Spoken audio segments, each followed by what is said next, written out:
I've seen a strange thing about the Johnsons, and it was shown to me by my buddy Jesse. Mr. United Cheeks, are you sure you're not my buddy Jesse in disguise?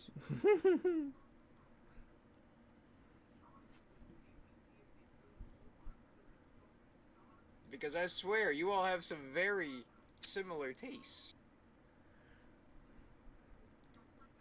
Alright, Rye, I've gone live as well.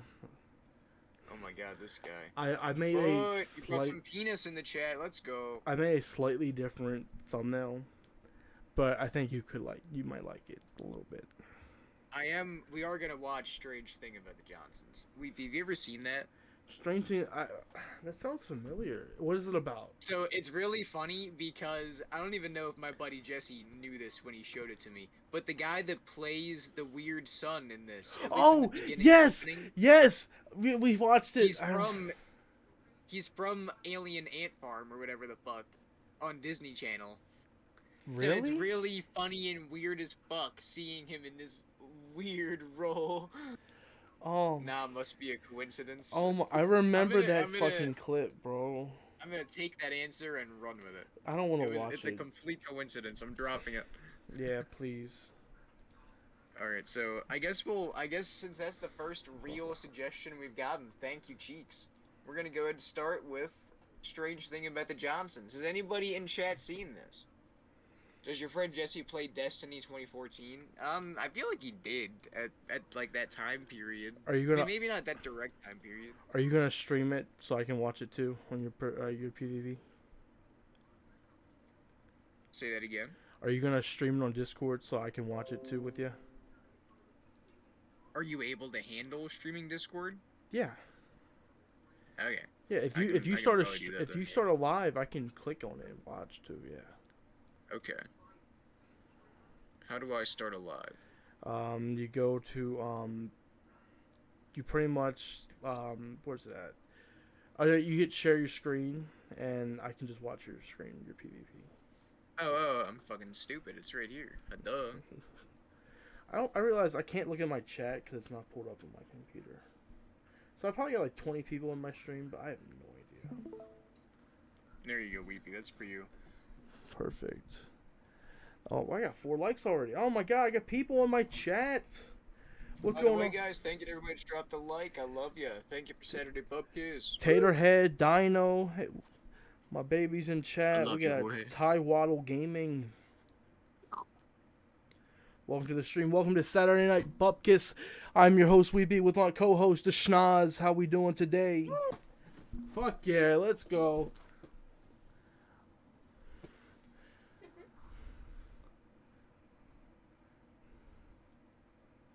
Well, here's about the Jeffersons. It's not this, is it? It's no. Wait, oh, it is the Jeffersons. Oh, no, it's the Johnsons. I'm fucking stupid. Oh, I remember this. Oh, I don't like this. Dude, oh, the thumbnail where he's looking up at his dad. Yeah. Like... Oh, I hate it. It makes my skin crawl. Big fat kiss when I came back. You shouldn't have. That's all for you, Light Hero, and my baby whorehead. If I go to Schnozz's, he's got a little suck and a kiss on the tip, guys. You're not gonna believe it. Well, tell us about that cat in middle school. Oh, that might be the story tonight. We'll see. I got a couple. Oh my god. As soon as you clicked over it, yeah. Oh no. It was beating his dick. Oh no. All right, here we go. Quick click.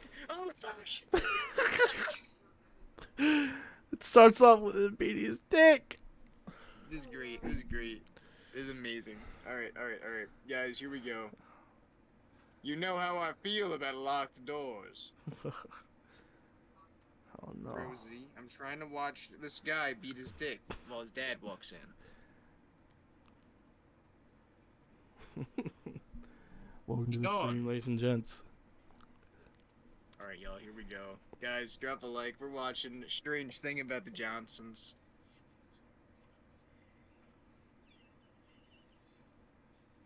Oh, yeah, it is.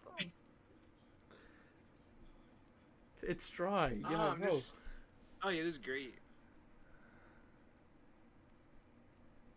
I always wanted to watch China's brother beat his dick. I'm cleaning No, he in didn't. here. Wait a fucking sec. Back the fuck up. I He didn't hear no didn't. knock. He did not knock. Wait, did he knock? No, I he didn't hear no didn't. fucking knock. Wait a goddamn minute. Back up your horses, Daddy-o, cause I didn't hear no goddamn knock. This is such weird shit. All I heard was dick beat. Wait, bro, look at the poster on the wall. My Little Big Bear. Look at that. Fuck it. Yeah, that's a good point. What the hell is that? Is that a Summer of bear with a 99? knife and a little girl running up to him? I don't know for real, but hey, more power to him, I guess. At least that bear's dad didn't walk on in on beating his dick. Oh no. I'm I knocked. cleaning. I I swear. knocked.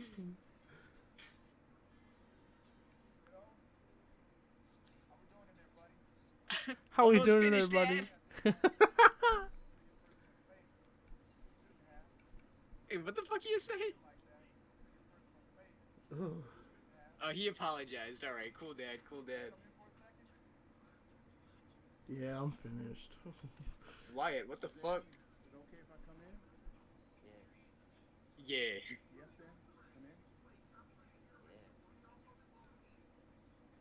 It is a respectful dad. I'll be honest. This is cool shit. Him with the football in his hand too, you know. Girl, if you're here, you miss so much shit.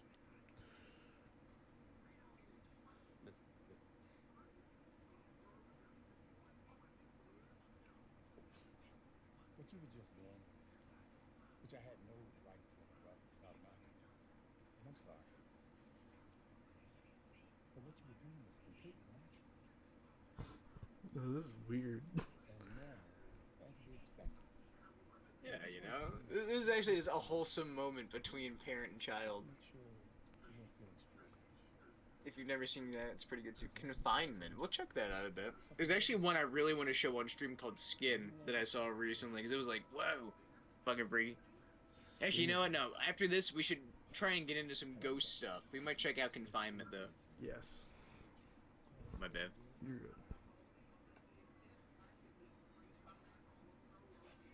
Well, everybody knows. So you do it. You beat your dick, Dad. I mean, it's common. Yeah. It's something that's natural to do. So all people. And all This is people so deserve to peak. have their boundaries respected. And that's where I crossed the line. So, sorry if this is weird.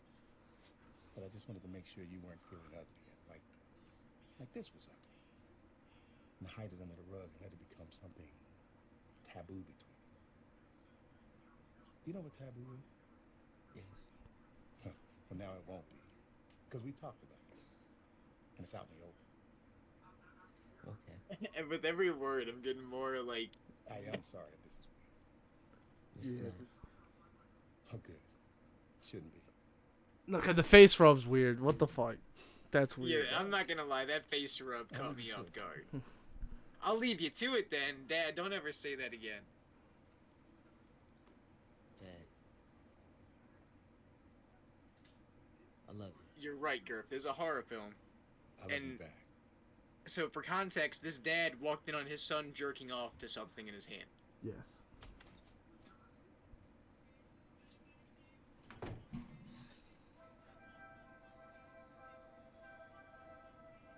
It was his dad. Oh no. Sergeant Care Bear, welcome to He the was stream. jerking off to a picture of his dad. Jay Savvy, welcome. Wonderful. And we're a happy little It's family completely with a great natural. Big smile. Fantastic. And how about a smile from Dad this time? Smile from Was I not dad this smiling? time. Were you? Sorry, I thought I was. Then let's just have another big one, please. There we go. Lovely. Why was he struggling not to look at the fucking camera? You look at the dad's face now. Today we're Yeah, is my quality low or something? What the fuck? This looks like shit. 360p? Ugh. You seeing my cufflinks? You seen my cufflinks? You think? Because I could turn more toward the camera. Oh no. Thanks for everything, Bob. Do we all say cheese? Say cheese, you say taco, you say Oh no. No. No. Weenie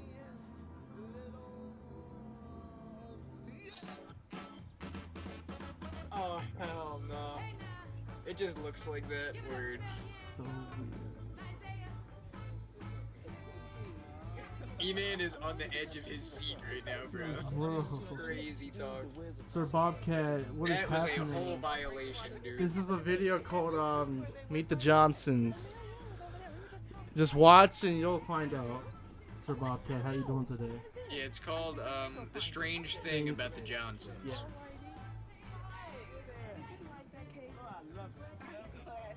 Your son likes your husband's cake.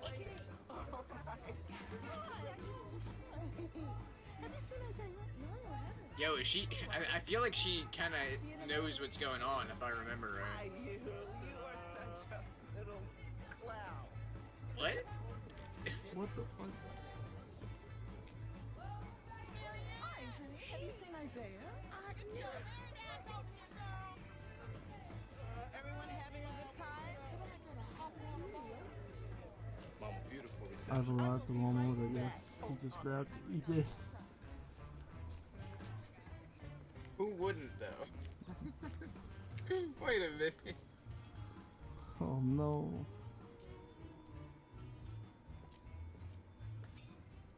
Yeah, what was that?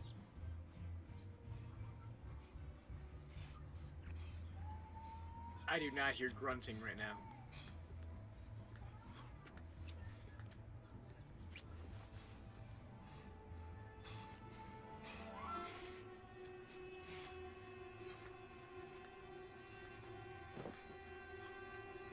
This is weird. Oh my god. I don't like it. I don't like it.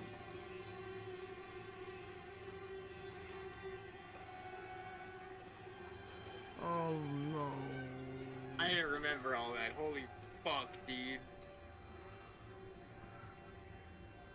Oh, I don't like it. E-Man, you just got your answer. E-Man, you sick Look fuck. at the dad's face. He's so dead inside.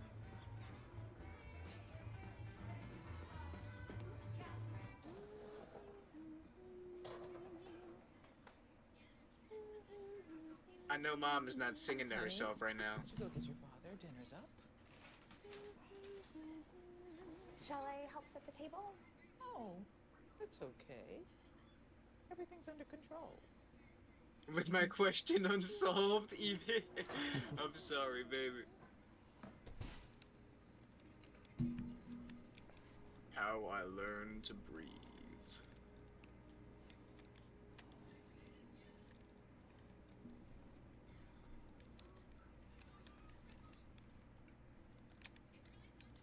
Should have picked Thought Nodder instead.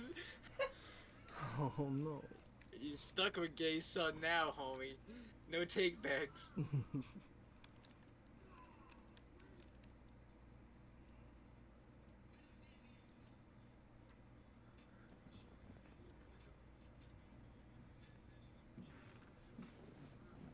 Oh my god. His son's gonna fucking kill him.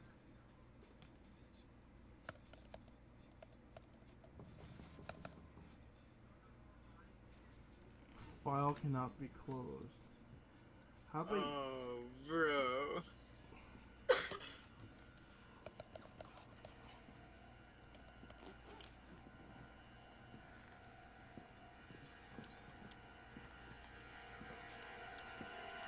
Hey, Pop.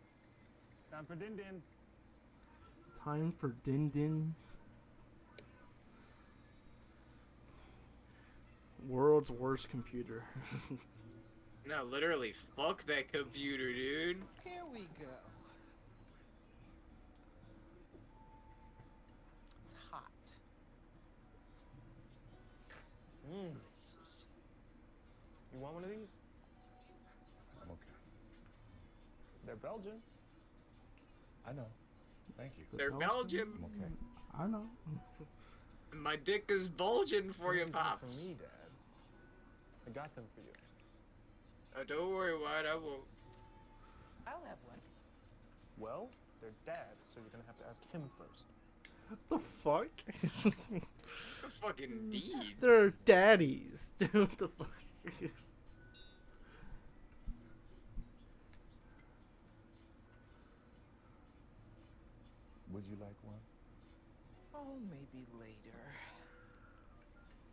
Thank you, honey. Yeah, did you see that side eye from the son, bro? Yeah. Nah, Thank you. as soon as those hands touch, Thank you. that motherfucker said,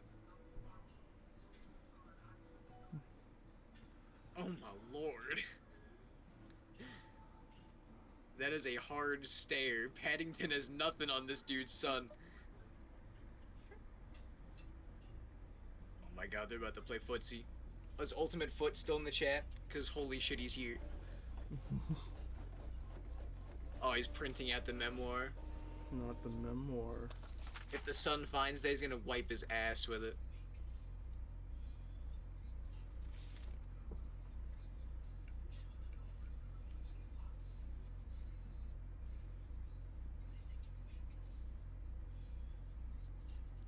He's doing a terrible job hiding this.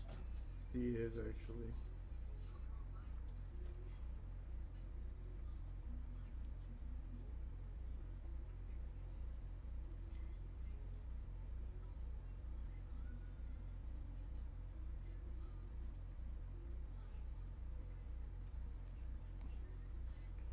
Said Joanne, forgive me.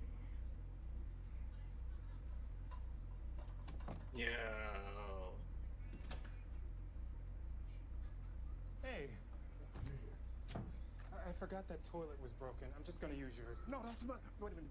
Your mother's married. I can wait.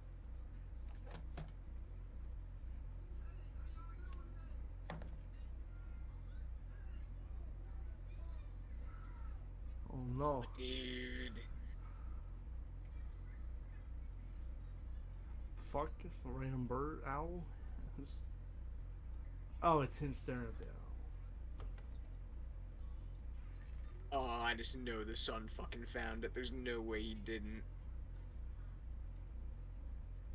Nah, I bet he hates the mom. I bet he's probably gonna try and kill the mom or some shit.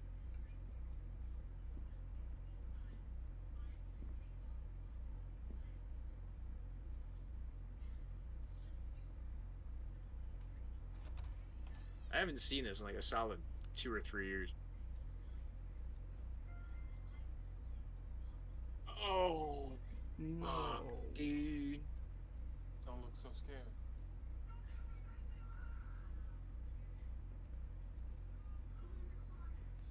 He said, don't look so scared.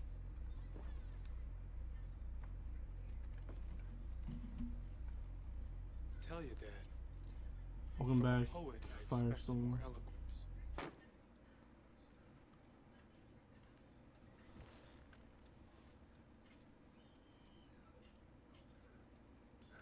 I'm sorry. Oh god. What for?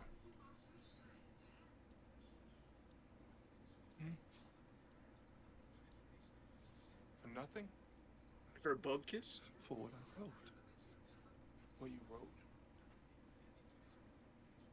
You mean your little autobiography? All 300 pages of it? Bro, you counted Bro. every page? Bro probably read everything. Oh, no doubt. That's why it's like did the big shift to being nighttime. This is not Netflix, Ty. But this makes it hard. This makes it hard.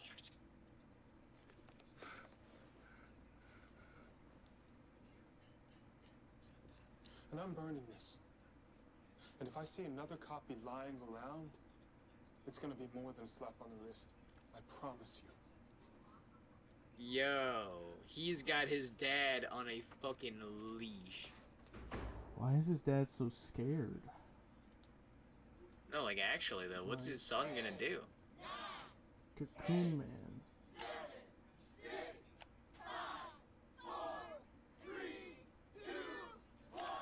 Oh. What the fuck, man?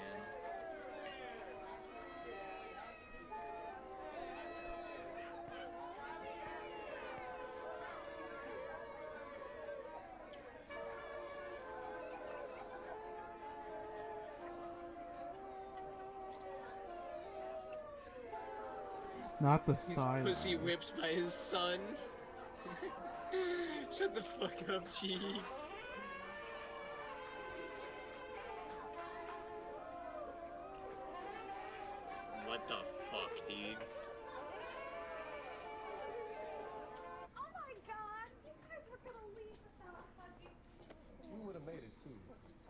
He said we would have made it too. Hey, next Tuesday. Next Tuesday. Happy New Year.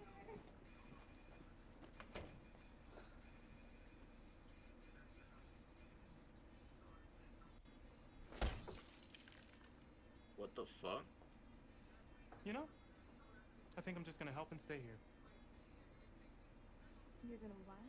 Just to help clean. I mean, this is such a mess we're leaving them with. It's gonna be okay. I'm just gonna come home a little bit later, okay? That's all.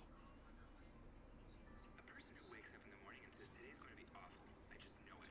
Well, that person is just about guaranteed to have an awful day. You're He'll worth do it. the legwork to make it awful. Through the power of his attitude, he'll prevent every potentially good thing on his path from reaching its potential. And if good things do happen, well, he'll be looking in the other direction. Because what he's done is he's committed himself to the prison of negativity. Now, on the other side of this coin, a person who wakes up and greets the day with enthusiasm and positivity will see the good things. Yo, something horrible is about to happen in this bathroom. Dad?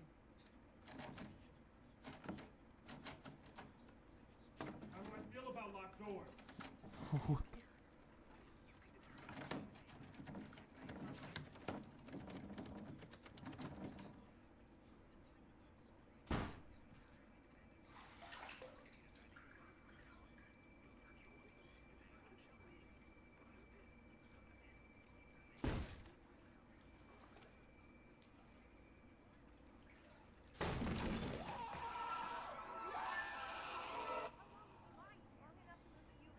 Damn it, I need his VP now. 85 over 40. Yo, what the fuck, bro? Give it to me. Pulse is 93. Yes? Right. I get 70 milligrams, people. Do I have to get on my Not her turning it off. Two hands, doctor. So you, though. This poor bastard's gonna die on the flat. We don't work miracles and fast. Right ventricle's dilated. Suction! Quick! Jesus, he needs oxygen. We're not What the oxygenating, Maggie. Resume recompression. Charge to 15. Yo.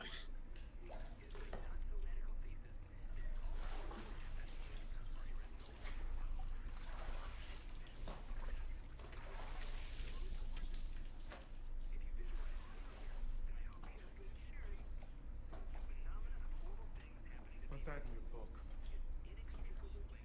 Right that in you. Oh. This is sick. I don't know, bro. What the fucking fuck? Golden Drewski. Why are we watching this? And her sound asleep. Oh no, she's awake. She ain't fucking asleep. Oh, he has an extra copy.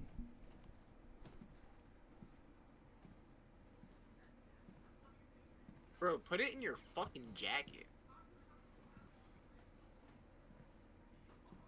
And what's that? Another book of yours? I thought you said it was gonna help Are you clean. asking me to get upset? I'm not asking you anything. Well, I'm asking you. I'm just leaving.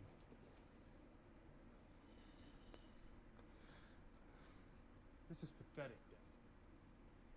If you want me to apologize, I'll apologize. What And I the am sorry about what happened last night. And I did go too far. But what about you? Am I totally alone here? Am I just this abusive monster and you're some sad, helpless victim? Yes? Yes. Or does it take two to tango? Because I think it does. And if I've done anything, you've done it with me. Don't shake your fucking head at me! Everything I've ever done has been for you, and for you, and for you, and to what end? I didn't ask for this. Mortal This is your Coil, thing, we are something you watching started. some But I'm here now, wacky and I'm shit in it, before and we I'm get giving into our myself, ghost and I business accepted for you the night. completely. Yes. Drop a like. For you are not just my father. Hope you're having a You're my wonderful friend. night, my guy. Be sure to You're my drop a best like. friend. And maybe we can just agree that that's a beautiful thing, and not something to be perverted and corrupted and mutilated by your warped and confused conscience. You've always sabotaged everything good in your life. been shitting all over this from the minute we started. I You never wonder gave it a chance to be good. From the minute we Or you started. can sleep with that cold bitch in that loveless bay. Oh And my you can write god. your backwards book about your backwards son, but not a single word about what you've done. It's just love, Dad. And that is big. And that is scary. But there's being scared, and there's being a coward. And right now, you're breaking my heart.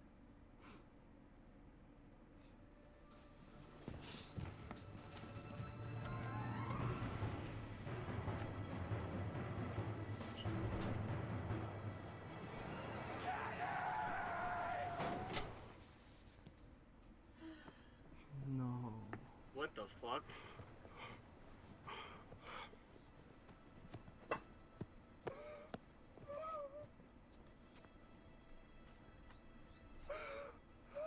And he's dead.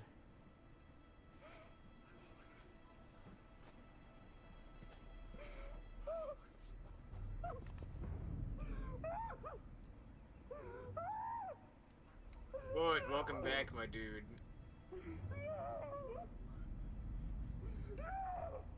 What?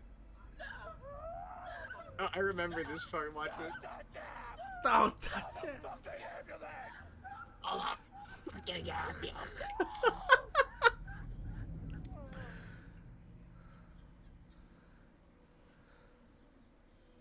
Oh, when you said I'm here, I thought that was your re-entry. My bad. I did not understand.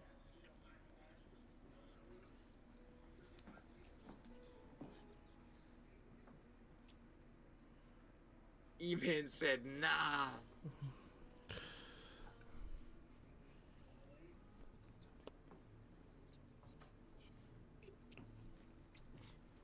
Bro. What the fuck? How long is left? We got 7 minutes. 7 minutes. What is gonna happen in the next 7 minutes to wrap this fucking story up? I don't remember. Shit.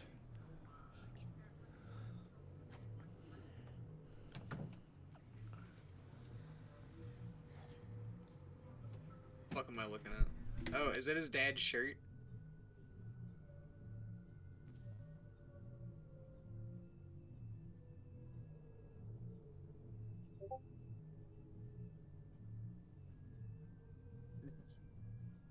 Buckle up.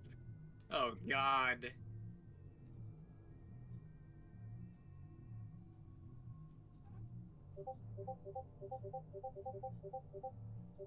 Bro. Bro, Foot is fucking muting me on spam me on Discord. Foot, stop. How are you holding up?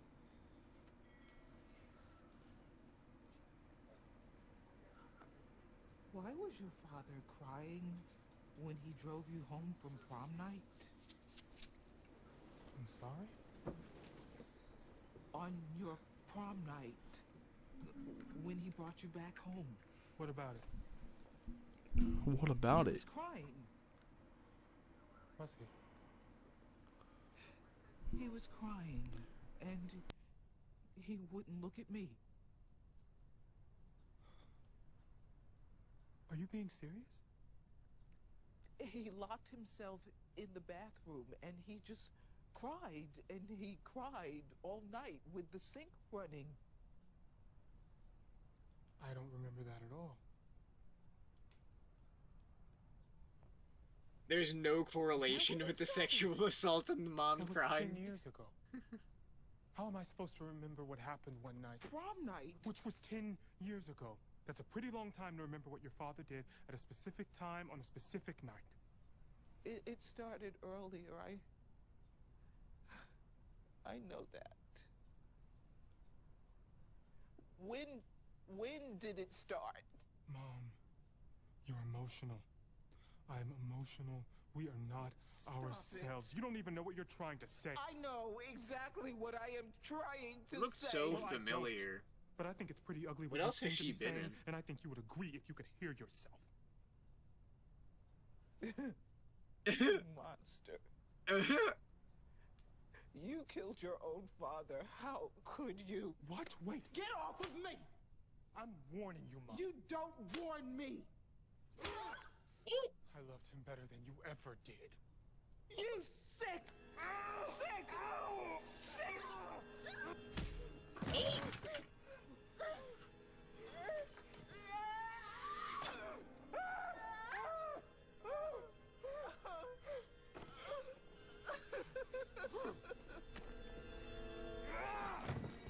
Oh shit.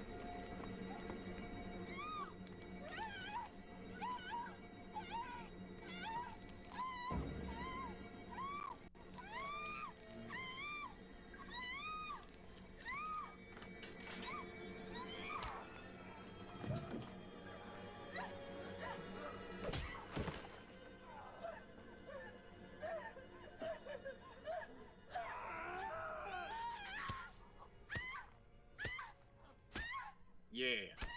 Yeah. Yeah. Damn, bro. Takes a man to know what a man likes.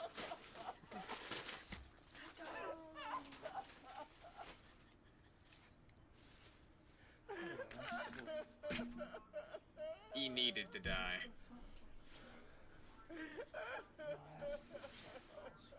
Oh, man.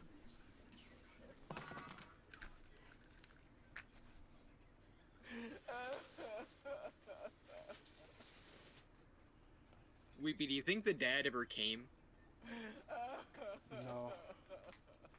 Not even a little bit? Probably not, even a little bit. I'm sorry.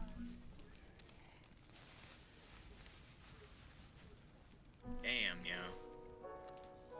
Did you ask for a drink? Well, that's that. What did everybody think? I didn't. So, Yeah, no, there was no after credit scene or anything. What do we all think of that, guys? The son is now with the dad for eternity. That's right. Pick the thought daughter instead. That's the moral of this story. Always pick thought daughter. Give me 1 second, I gotta go grab a fork. Word.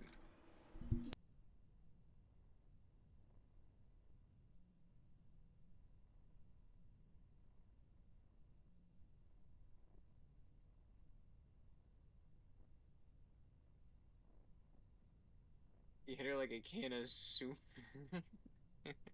Ni hao, serpents. How we doing, big dog? So, guys, what all kind of ghost stuff are you all familiar with?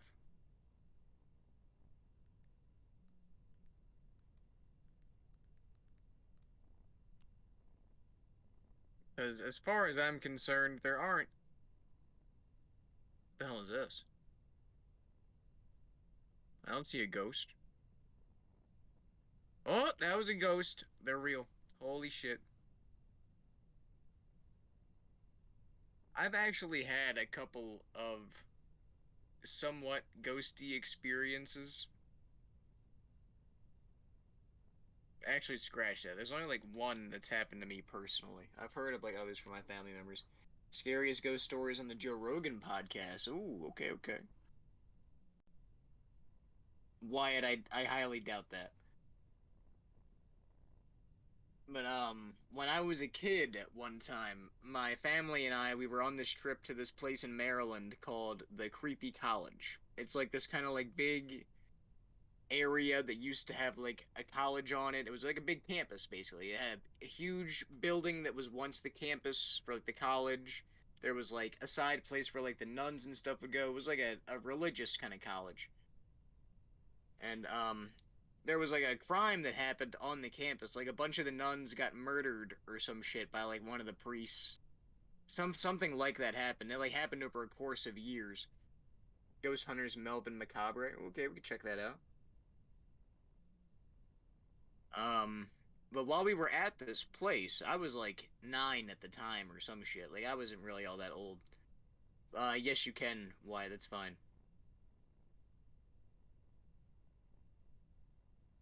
Yeah, dude, you can look it up. It's called the Creepy College. Like it's a you can even find like videos of people going there on YouTube before it was all overgrown by plants and shit. a lot of the more famous pictures of it, it's like there's this one where there's this huge cross, and it's beneath this big cement awning type thing. And now, like, the cross is completely knocked down, and there's, like, plants all overgrown on the thing, and it sucks. But when I was, like, 7, 8, 9, whatever age I was going here with my family, it was, like, pristine still. There's this huge staircase that goes up this hill, and I mean, it's a big staircase. You go all the way up the staircase and you go around a couple bends, and that's where you first get to the huge pile of rubble that used to be the college. And when I was there the latest time, I was probably like 15. Dudes, there was so much lavender growing out of the rubble of this college building. It smelled amazing. And like I don't mean like it smelled like somebody spritzed some Febreze. I mean the wind would blow past this rubble and you would just smell fucking lavender in your face. Like it was crazy. And I don't understand why or how. It was like you'd think somebody went there and threw a bunch of seeds.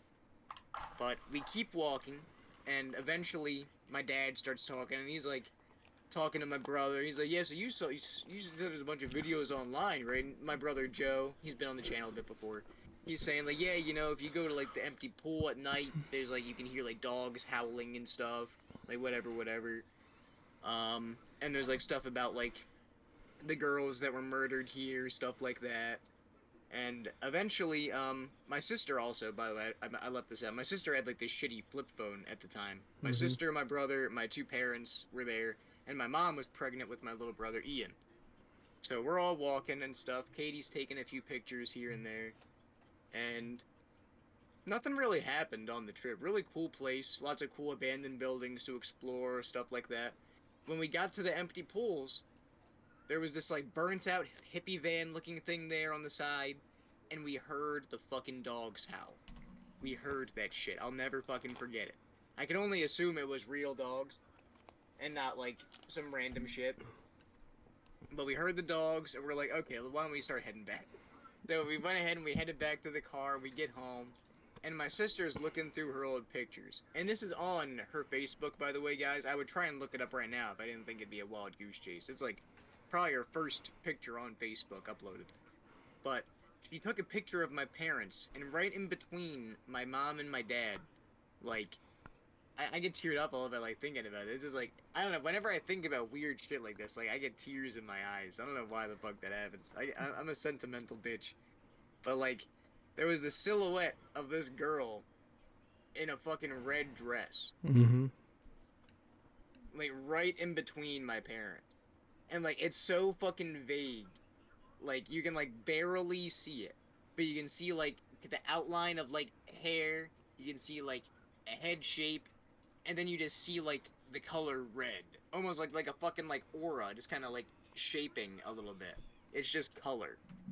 Like, and I can never fucking explain it. It's so fucking weird. And I don't know, man. Like, that place is, like, it's full of crazy experiences. Go on YouTube and search Creepy College, Maryland. You can find literally tons of videos from, like, 13 plus years ago of when this place was not overgrown and dilapidated. Like, it was nuts. And full of all kinds of ghost stories. And Wyatt, thank you for sending mine. if this live stream gets over 100 likes, we will go explore Creepy College. Bro, there is... we actually, to be honest, we literally could go there. Yeah. Like, we would have to park your car in, like, the neighborhood and, like, bike or walk to the fucking place. Yeah. I mean, I'll be down. I'm always down for some adventuring, especially if we're recording it. Fuck yeah. Alex Bale video, The Magic School Bus Theory. Ooh, we can end the video on that. Those are always fun. Those are great. Alex Bale theories are so cool. Thank you, Gerv. Welcome, Foot. E-Man, I really want to hear this story of yours. Please do. Welcome, Mr. Monkey, and welcome, Mr. Serpents. How y'all doing? Wyatt, I'll look over your story in just a bit. Weepy, do you have any creepy stories? Have any creepy stories? Give me like a minute to think about it real quick. 'Cause I have many creepy thoughts and the creepy things that I feel happened. Nothing like a ghost picture from any of my siblings, but Gilbert, welcome to the stream. How you doing, bud? Welcome to Saturday Night Bubkis. I'm your host, Weepy. Other host is Schnozz. And so when we moved into the house that I currently live in, probably the first 2 weeks, we were all doing different things. My mom was doing the dishes. My brother was in the basement. I was in my room. My dad was outside working on something. And all I heard was a loud bang, like noise. And what had happened was all the pots and pans in our little cabinet flew out of the pantry. No shit. And no one was there. My mom was next to it, but she didn't do it. And that's always kind of like a haunting thing right there, because like everyone heard it, but no one did it, and everyone was like around it, but no one like saw it and stuff like that. Oh wow. Okay, so I do have a picture of the staircase actually. So I went there a couple years back, guys. Here's a picture of the staircase. It's me and Alyssa. So this is the huge fucking staircase there. Hey, let me go on your stream real quick. I want to see this. And this is us standing like a good couple of steps up. This is probably like almost in the middle of the staircase. Oh yeah, the staircase is very fucking long. It will take you a good solid It's minute. long and it goes the whole hill. This is probably halfway up it, I'd say. Maybe like a quarter of the way up. So like pretty fucking long. And by the way, the silhouette at the top of this—that's my buddy Jake, not a ghost. There's like a dude all the way at the top. By buddy, I mean old piece of shit that I don't talk to anymore. Yeah. another day. But another creepy story I have with you, Ryan, and this is actually when we went to Creepy College a couple years ago. I remember me. Wyatt, if you want to comment it in the thing, that's fine. I'm not gonna. I don't want to read your own story on like the thing. If you want to comment it, that's fine. I remember when it was me, you, and your girlfriend, and we went there. You know, I remember when we first got there, you sprayed bug spray on me. You got so much in my fucking eyes that I thought I was gonna go blind. At the creepy college? Yeah, we I remember we parked underneath a bridge. We walked up a wall on the train Are you sure tracks. you're not thinking about the place we went with Jesse and Tara? No, not that. This was years. This was before that. It was me, you, and your girlfriend. We climbed up a wall. There was train tracks, and we walked through this pathway to Creepy College. There was a staircase. Nah, just me and Weepy tonight, Foot. And we walked up the staircase, and we were already all spooked. Ethan, what's up, baby? But when I'm sorry. You're good. No, you're good. When we got up to the staircase, I remember we were looking around with a light, and we looked over to our like right, and there was eyes staring at us, and I think it was an animal of some sort, but we didn't know what the hell it was. It could have been a fucking coyote or some shit, and we didn't even know. So we said fuck it, and we like kind of like we didn't run, but we sped walk all the way back to the car. As you do. Yeah. So that was kind of creepy because we never got to explore anything, and we got spooked out over eyes peeking at us. I guess that's another creepy moment I've had. Nothing too much afterwards. Your cousin's house is haunted, really. Explain. There's a shadow person in the upstairs bed. No shit. That sounds fucking scary, I'm not gonna lie. So you and your cousin were at this cold spring in Oklahoma, and a kid drowned there 40 years ago. It's called Oklahoma. Me and your cousin were out late walking, or my uncle's blind.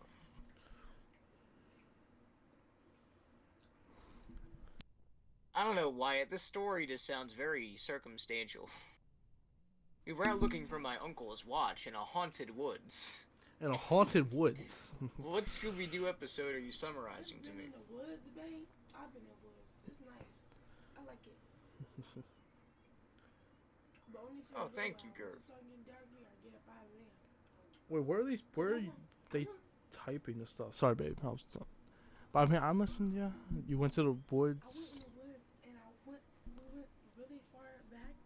Mm-hmm. We saw like a tent. It was like a blue tent back there. Mm-hmm. And we saw like, well, we didn't see nobody. It was just me and my friend. We went so deep in the woods. It's just trees, and we went by the tracks. But it was a tent over there, and it was probably somebody in there sleeping, but we got scared. We ran all the way back. You want to go to Creepy College with us? No. College. I think just seeing like a blue tent in the middle of the woods is enough. Like, Could have been just a guy camping. yeah, it could be just a homeless guy not knowing, having no place to live, but it was creepy. I'm like, it's just one blue tent out here. It was so like, I was like, oh hell no, let's get out of here. And we fucking ran, and I stepped I had white shoes on for some reason, and my foot Ghost stories. stepped in some like sludgy mud stuff, so now my pure white shoes are covered in mud. I was so mad. It was creepy and scary, and I wanted to go home. I stepped in mud, had white shoes on. It was terrible. That is terrible. So which one of these videos we gonna watch first, there, bud? I'm not sure just yet. I feel. I don't know about that one, Wyatt. Okay, so Gurf put something in the chat. He said So it was like 2016 around October, and I remember my mom and grandma being outside planting and gardening, and you decided to go run off into the forest near your house because we lived in a wooded area. You remember running past an old trail and hearing a demonic voice whisper your name? What the fuck? Gurf, are you positive you weren't dreaming? Or is this a Goosebump episode? What the fuck? Holy shit. It's funny because Gurf's name is not Gurf, but I'm imagining a demonic voice going. Exactly. Gurf is being dead ass. Alright. United Cheeks at Ghost Hunters Melvin. Ghost Hunters Melvin, what's that? Alright. So, I have another ghost story. Lay it on us. Drop a like, ladies and gents. I'll go ahead and let one of these play in the background quietly as we do it.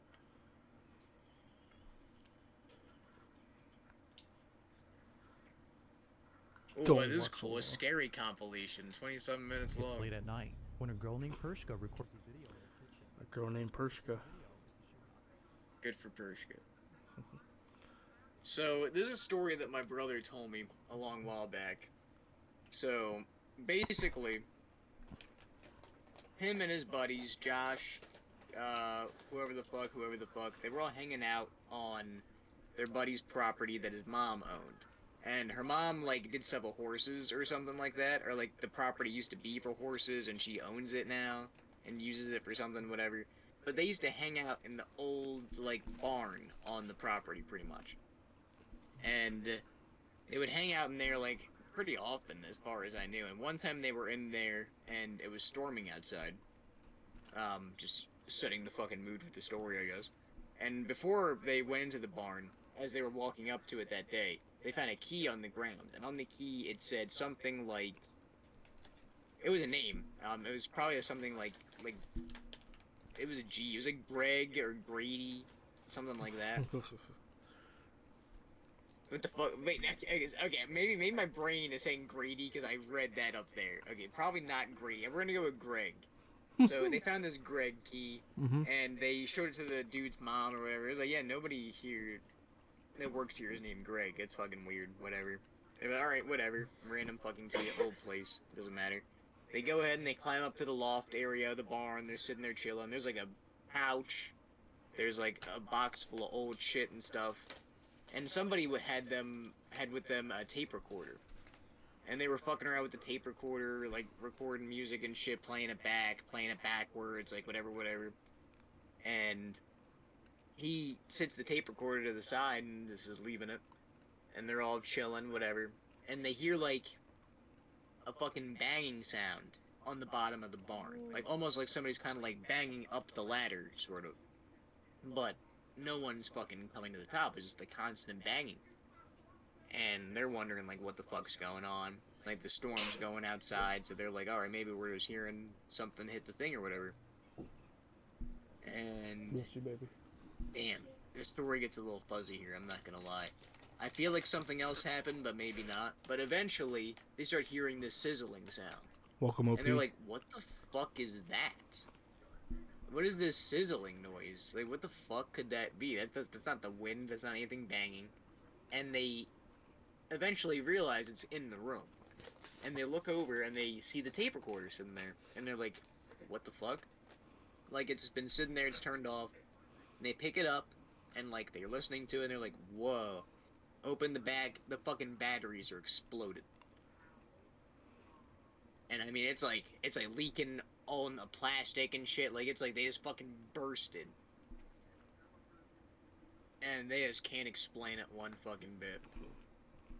And I want to say it ended there. Maybe, like, there was a call. I feel like he said something about there was, like, a calm in the storm. And after a little while, like, the whole storm just went, like, fucking, like, everything was still. And then it just went back to it. Like, it was really weird. That is terrifying. I remember you telling me this. Like, yeah, no, like, he told me the story when I was, like, I must have been, like, 12. I think he told both of us years ago. Yeah, I think I got him to tell you. Yeah. I gotta get him on one of these, to be honest. Fuck yeah. It's gotta be a hazard. Yeah, it probably is. You've seen some things in the sky that you can't explain, Ethan. What does that even mean? I don't know, I haven't really seen a lot of mysterious lights in the sky. It's not really, it hasn't really been my... Yeah, no, I've seen a shooting star. I mean, that's as weird as it gets. Yeah, I've seen a star. Yeah, I've seen I saw the sky. Nothing really too scary there. Yeah, I don't know. I used to believe in ghosts, like, pretty heavily. Like, nowadays, it's like... It's very, like... kind of hard to believe in them. Like, I still have that, like, that belief that there is something like that. Dang, But, like, Wyatt, that's crazy. But, like, there's no actual, like, good video on YouTube or anything. And, yeah, I was gonna say, YouTube ghost videos are kind of ass now. like, I remember one time... Like, that's the thing. Me and my older brother recorded a fake ghost video and put it on the internet. Like, it was 2008. YouTube had just started. And we had my dad's old tape recorder. And he was like, we should make a ghost video. I'll be the ghost, you just record. So we went in our house. This is when we lived in the townhouse. And I would go downstairs and he would go in the bathroom and start flicking the lights off and stuff. And whenever he'd bang on the wall, that would be like a signal for me to go check it out. And he'd hide behind the door and stuff like that. He managed to make it pretty well, and he had like this ominous, scary music in the background and stuff like that. And I thought he kept it up, but apparently he deleted it like days later. I don't know why. That video could have been the famous ghost video on YouTube nowadays. Like, that's how old it is. It could have been. I remember the ghost video you and I made. Oh my god, bro! We need to do something with that shit. I swear to you. Joey should still have it. We need to bring that back.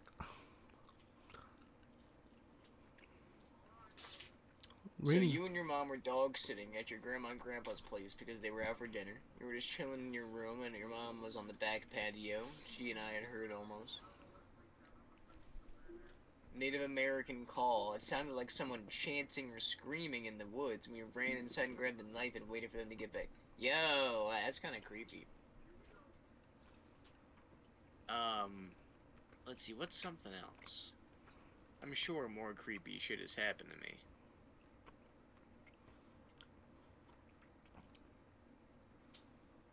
I have something for you that you could say, but I don't know if you want to say it. What is it? It has something to do with Domino's. Oh, that's not ghosty. Getting robbed is not ghostly. It could have been, though. Alright, but, A child's giggle was heard inside the house. But are we watching this now? is the fact that her baby was already looking at the direction It's just so... from where the laugh had come from. As soon as I heard there was a giggle in the house, I'm like... thinking it was just in her head. I can't wait to hear this MP3 edited into this video. Yeah, it was actually a ghost robber that robbed me. The gun was floating against my head.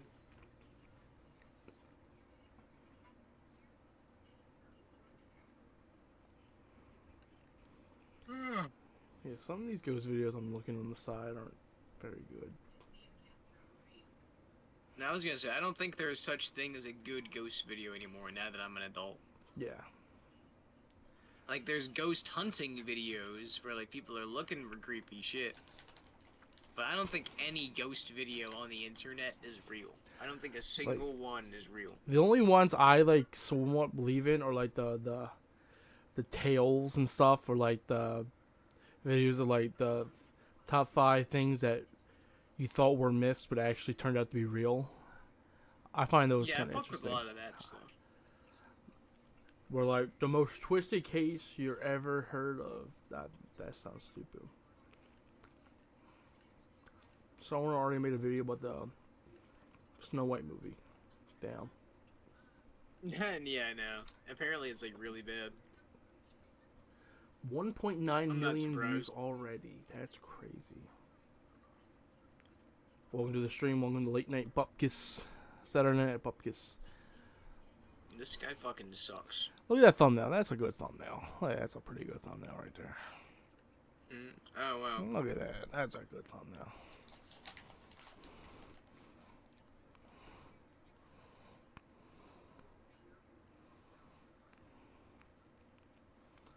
Yep, I don't see any ghost videos in my recommended. Yeah, no.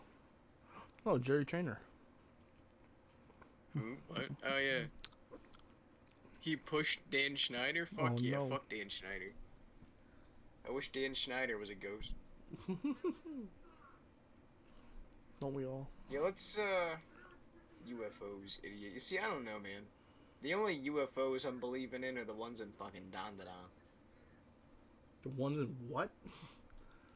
The anime I watch about ghosts and aliens. Oh. Shit goes crazy. And it's way more real than any of this fucking shit. Oh, yeah. What was the name of that theory video? Because I think we're going to go ahead and watch this and end off on ghosts aren't real. Because every video online sucks. And I haven't had a ghostly experience since I was a child.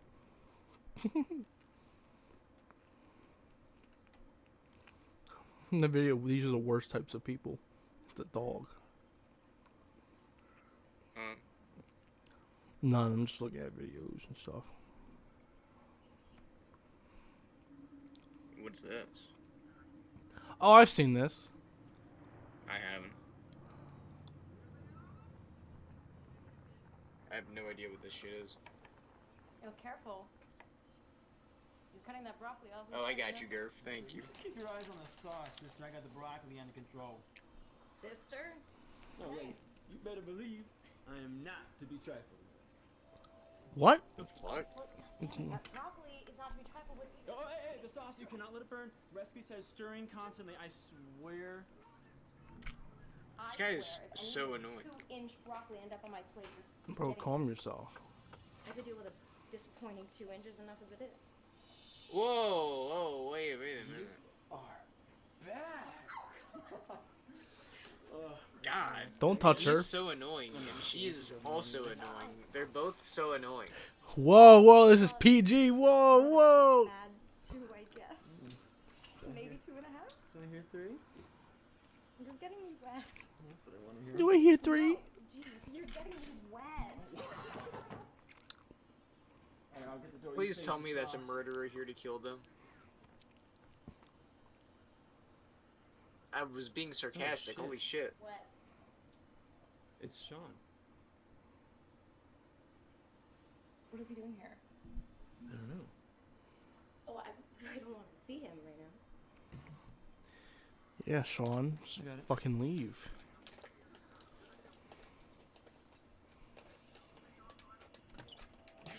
Sean? Long time, man. Good to see you. Hey, Ben, this is a bad time. No, I was just, no. Yeah, sorry, do you want to come in? Yeah, sure, that'd be great, thanks.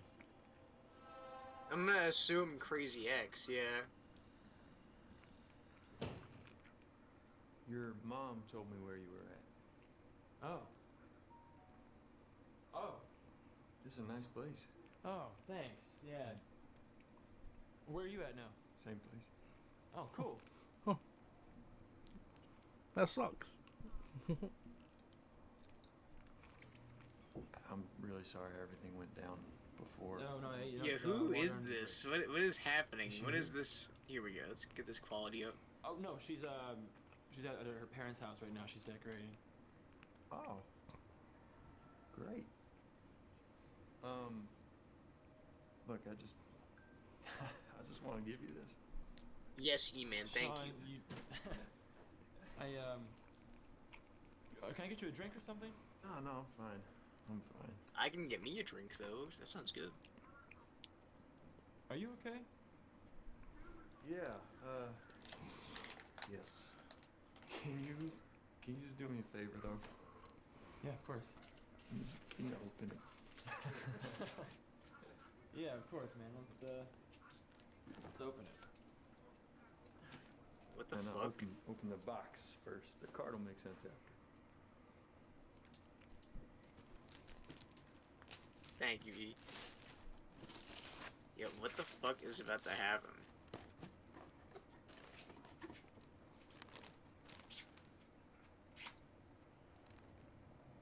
The dark box.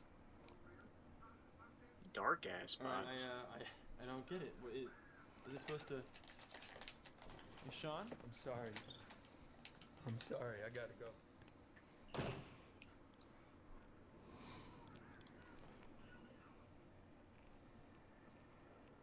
What happened? He left. What's that?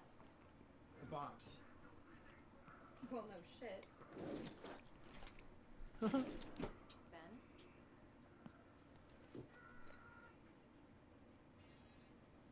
Ben. Ben. It's cool he could recognize immediately there's something wrong with this box. What?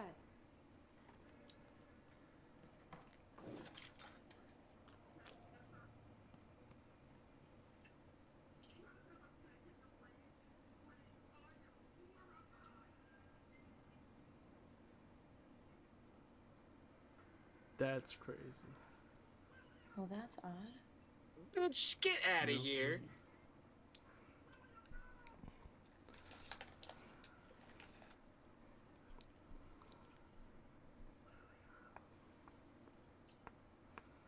Don't put your hand in that. Don't. Yeah, what a fucking idiot. It's the best Did you thing ever she see said so far. Yeah. There was a card.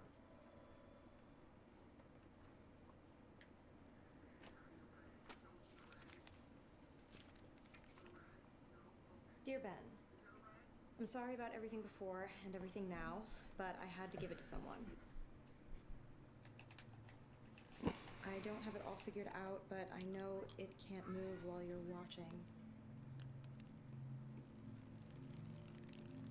What the fuck?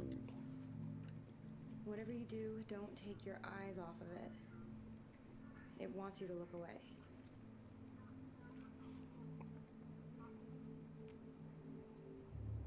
Okay.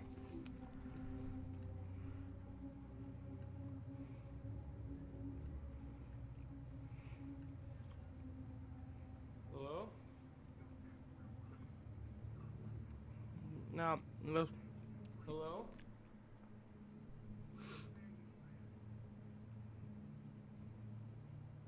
I'm calling Sean.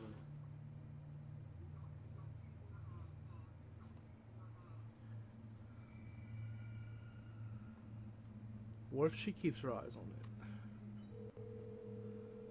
Hey, this is Sean. Leave a message. Sean, hey, it's Ben. Look, I don't know what this thing is that you gave me here, but, call me back. Now. Ethan, shut up.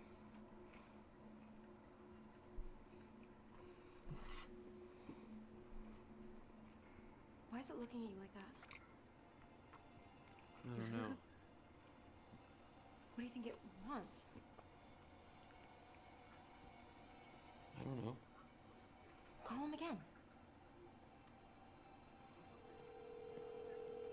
Hey, this is Sean. Leave a message. What do you think it wants? I said I don't know. She didn't even move her mouth. Why is it looking at you like that? Sean, hey, it's Ben. Look, call me back. Now. Oh, it's mimicking. We're getting out of here. Rachel.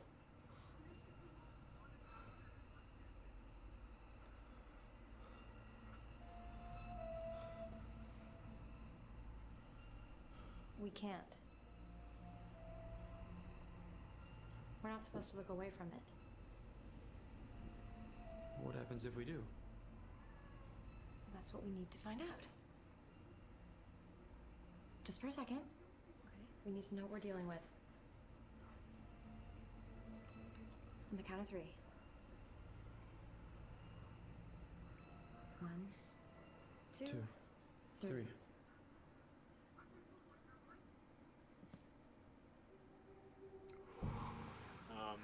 Oh, Could've been worse. it got hands now. What? What do you want? I'm sorry, I gotta go. Just Ben. Don't let him leave the house. You can't move as long as you're looking at it, right? That's what it says? Yeah. I'm gonna find Sean. I don't know why he did this, but I'm gonna find out.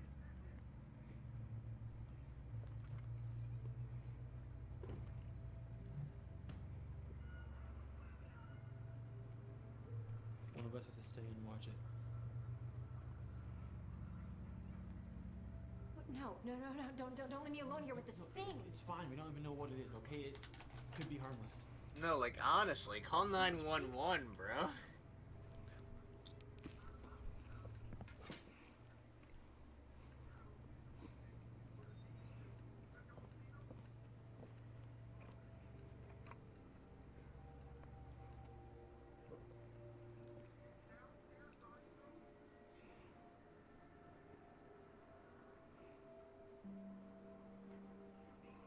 You know it has to be me, right?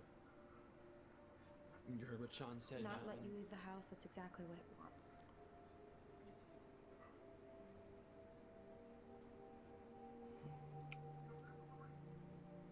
Just be quick. Real quick. Hey, this is Sean. Leave a message. Hey, this is Sean. Leave a message.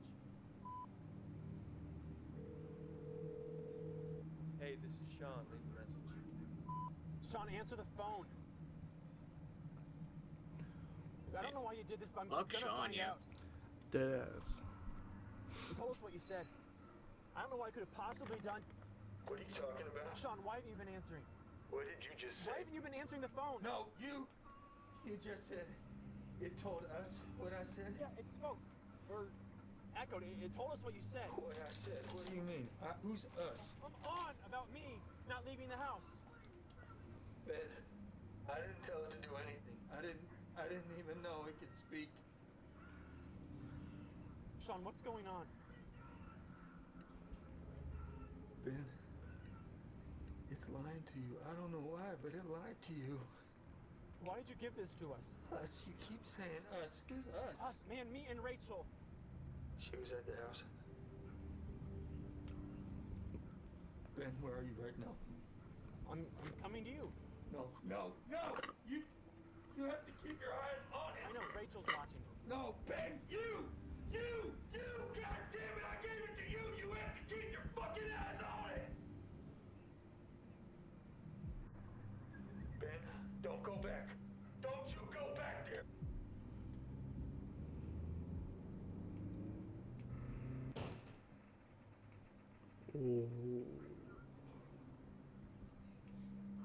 Oh, dude.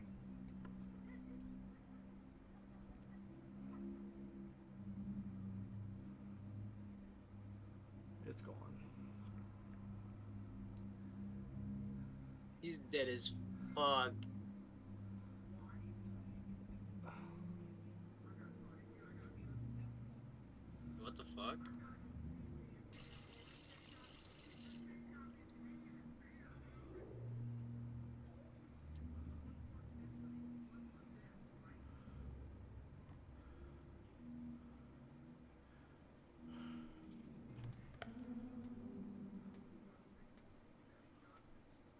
Rachel? Yeah? What's up? What the fuck? That's not her. Where's the box?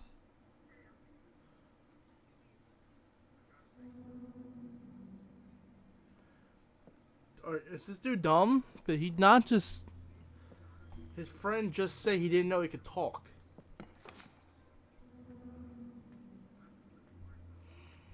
Ain't no way that's her.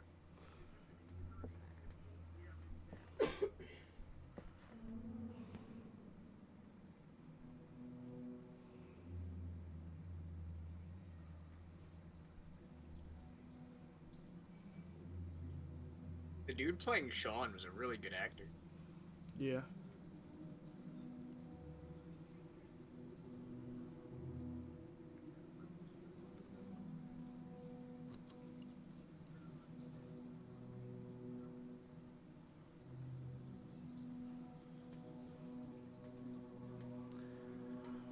Yeah, an anonymous dark closet.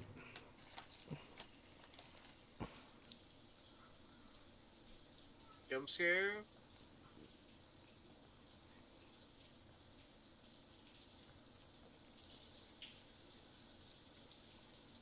There's gotta be a reason the water's on. What the fuck? Oh! I see you. I see you. Oh.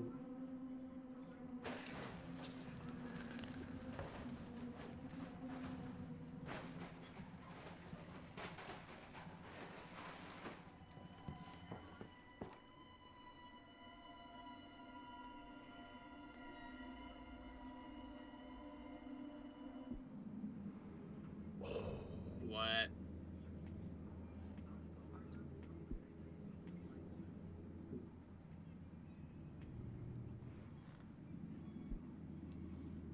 Oh, that's not even fair, bro.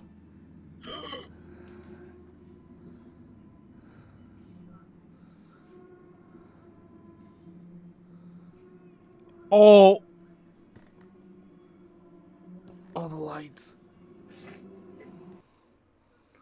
All the lights. This isn't the guy that plays the Deep on The Boys, right? I don't think it is. That's not the Deep, right, guys? He looks kind of like him, right? I'm just fucking with my own head, right? Okay, it's not the Deep. Okay, moving on.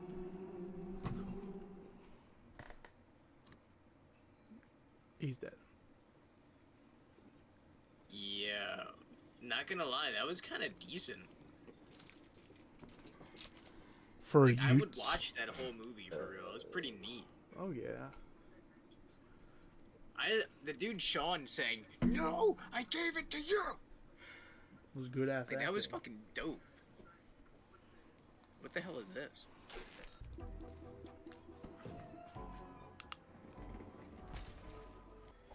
Looks like a dead body. Oh, it's just I've fucking seen this. I thought it was gonna be something spooky. Alright, let's check out that short that E-Man sent. Then we're gonna watch the Miss Frizzle theory.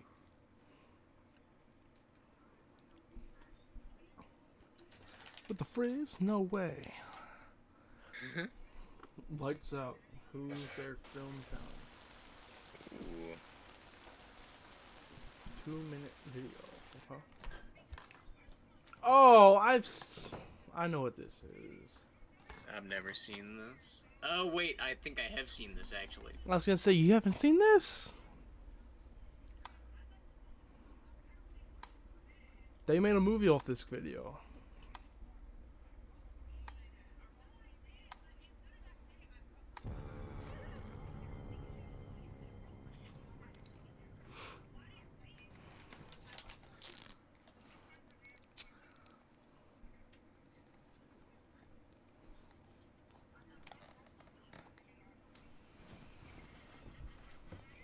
Girl, I'd be sleeping with the fucking lights on. You're crazy, bitch.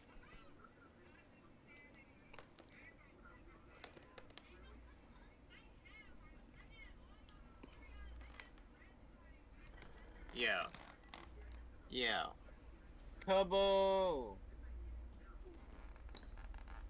I'd like to think ghosts are real. Oh my And fucking lights goodness. are on off. It's fucking running. Oh my god, I'd piss myself. I don't know why that's so much scarier than anything else. When you hear running, and it's louder. Oh.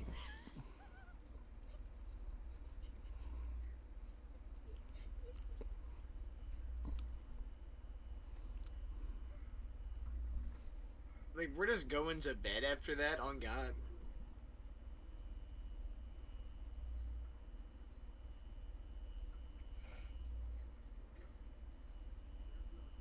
Girl.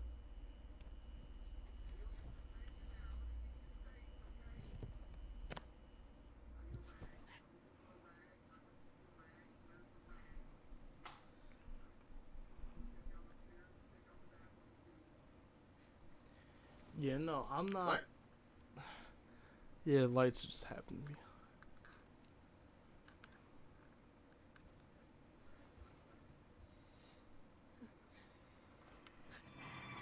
What the fuck? Yeah. I didn't expect that at the end. But it didn't scare me too bad. That's kind of cool.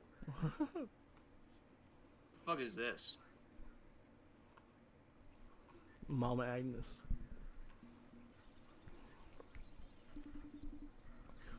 Did we actually find some of the scary shit on the internet?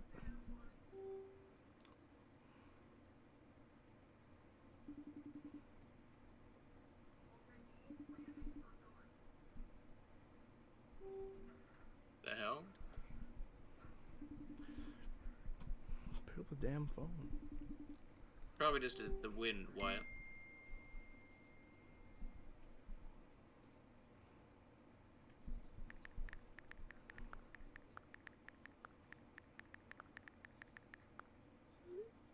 Something in the house smells rotten.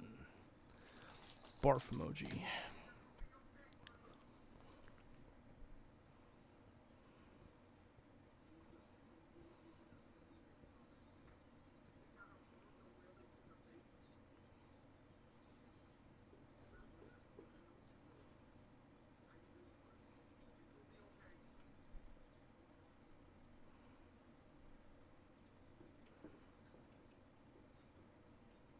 Bro, you're not gonna try and unlock the fucking windows? What Ooh. the fuck?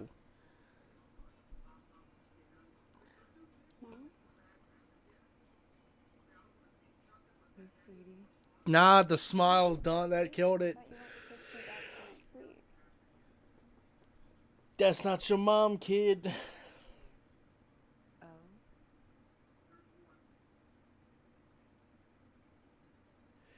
Is everything okay? That's so fucking creepy. What the fuck? Yes.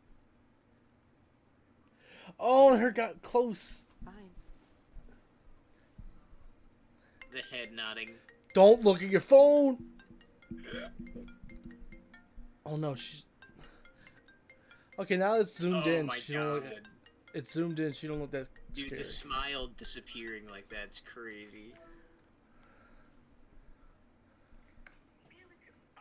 Hey, sweetie. How's it going? Sorry I missed your call. Look up! Look up! Look up! Look! Got ghost, girl. Look the fuck up!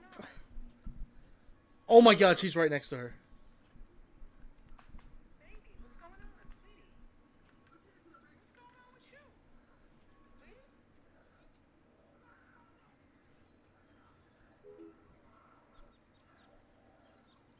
Hey, yo. So what the fuck's the second one gonna be? Mom Agnes too. Oh, it's 5 minutes long. Hold Why? up, hold Why the are phone. these? Oh, her mom gets back. Ben, what's going on, dude? Oh shit, mom's here. Mom's home. Does the house smell even worse? The mom ain't reacting to nothing. What the fuck? It's not the mom. Are you okay? Oh yeah, it is. What are you doing? Shh. Mom, what? It's upstairs. What? Promise you won't get mad. What? Promise. It's upstairs in the closet pretending to be you. Pretending to be me? Who's upstairs? Your doppelganger. What the fuck? What? Promise. Hey, but you have to give me more to work with. I don't even know what a doppelganger is. This is weird. Why is she so close to the camera? Yeah, this is really weird. I don't understand why this one sucks all of a sudden. You see? So this doppelganger is. Oh, I thought she was gonna be behind her. It's upstairs in the closet. Okay. Where are you going? To go get this person out of our house. Like, what? No, Mama, it's dangerous. What is this acting right now? Dangerous than your mama. Okay, you just wait right here. Why do I feel like that? This is so weird. What the fuck? Mama? Yes, sweetie? Are you looking? I'm looking. Just stay down there.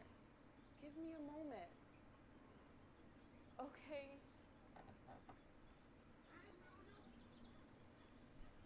You know, this is a lot like the Us movie. But no, what is this normal ass occasion they're going through? I never saw Smile 2, Curtis. Yeah, my bad. It's behind that door.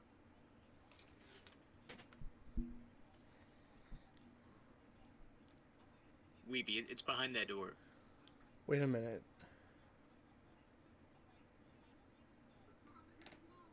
Never mind. God fucking damn it. Oh, no. Fuck you. Alright, but we're bullshit. Fuck you. Come on. What the fuck was that? What the fuck was that? I need an instant replay on that. What the fuck is that? That's that shit outside Wyatt's window. That's what that shit is. Oh, that's a broken. Oh, the daughter's already dead. Oh, never mind. Oh. The mom just like beat the doppelganger's ass and everything's fine now. Looks like a dick. What happened? Did you see her? Of course, sweetie. What did you do? I got rid of her. You sure? You don't trust me. Of course. I love you. I love you too. And you haven't taken these in a while. What the fuck? This is getting random all of a sudden.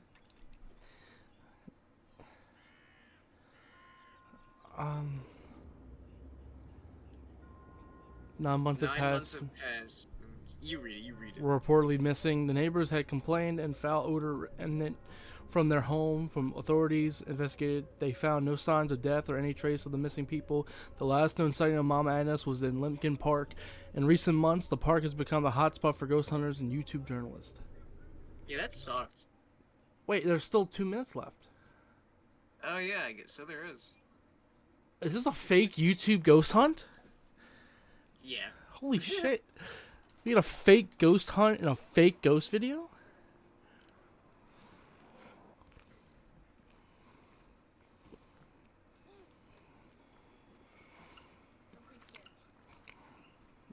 No, they straight up target stupid people. On God. Tunnel, zoom in. I think I see something in the tunnel. Zoom in. Is anyone in there?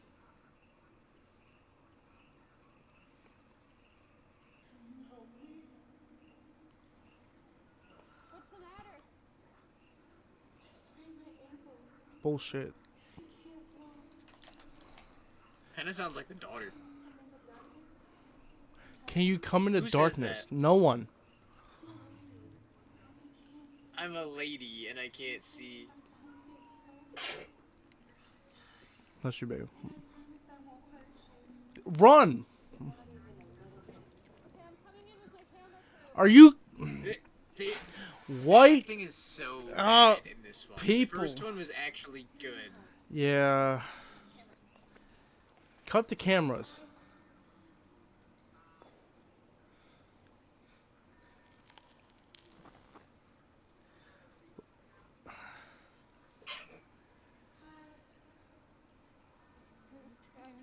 look okay. You don't look like you have a sprained ankle. It's a ghost video.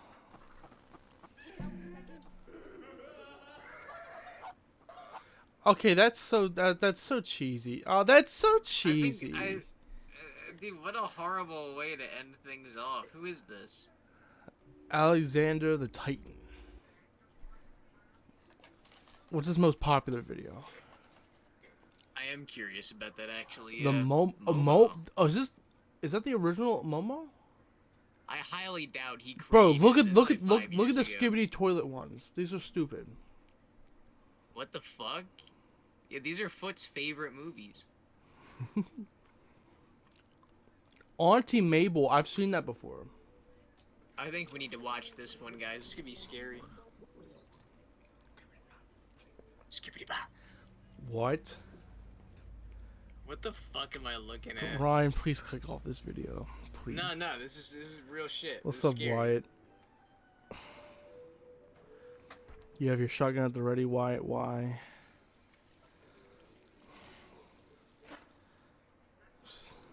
The Mandela catalog does sound cool. I will look at that. What the fuck? Skibbity pop. Skippity bop. You know what? Next time I'm in a dark room with someone, that's all I'm gonna say. I swear to God, you're gonna hear me say that at the most random fucking times now. Skibbity pop. Skippity bop. How to beat? It's how I watch horror movies for free. I've never heard of that. No, Pim. He's looking for feet, bro. It's the fucking Skibbity Bop. He's not, you're not gonna see his feet. It's the Skibbity Riz. What do you? Does this guy even play Fortnite? I'm not gonna lie. I was waiting for it to say Skibbity Bop. Why does it sound like a fucking? Can't describe the music.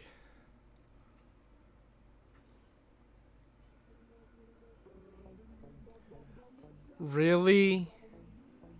That's what Logan sees every time he walks into his bathroom in the morning. This is so stupid.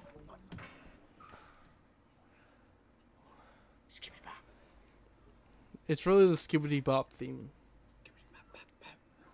Hell yeah. Scooby Doo Bop Pop. Oh fuck. I fucking hate this video, Ryan. I need you to turn this off. I'd Skibbity Bop myself. And on that note, we'll leave. Alright, go back to the channel because there's a video that I think is actually good. Okay. What is this? Who brings a jar of honey with a spoon at a park at night? Hi. Hello. What? Can I have some? Can I? Some of your honey. Can I have some of your honey? I don't like this.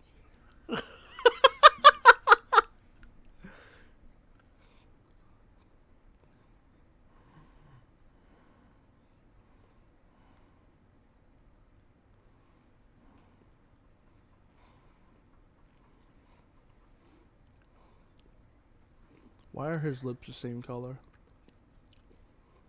Is this a video of E-Man? Ew, what's that on his tongue? Ew.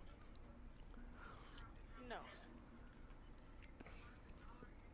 Just no. Just no. That's it? Alright. So fucking... Just no. That's one of the better shorts I've seen as of late, I guess. Maybe. Okay, go to... where's the first one? Auntie Mabel Part 1. You know, I feel like I saw it. Go down. Oh, right up, right Wait, there. wait. Go, yeah, popular. I was gonna say, yeah. Yes. I knew I saw it. I've seen this before, I believe, and this is actually pretty good. Yes. This one.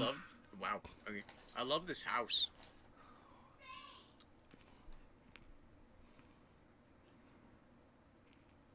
The fuck is this shit? Kinda looks like me. Fuck you, E-Man. Don't say that shit. The fuck?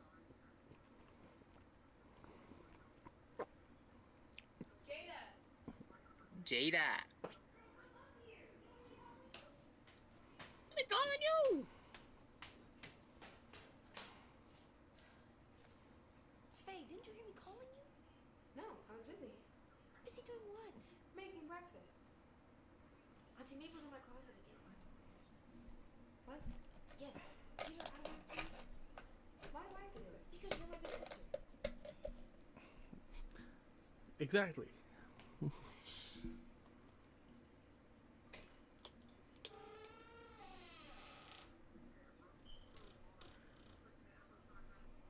Oh, what the fuck? Oh, I don't know how I feel about this. Mabel, Yes, are you okay? of course. I'm fixing to make some oxtails and some collard greens and some good old-fashioned cornbread. I'm gonna fix it up real right. That's a closet, Auntie Mabel.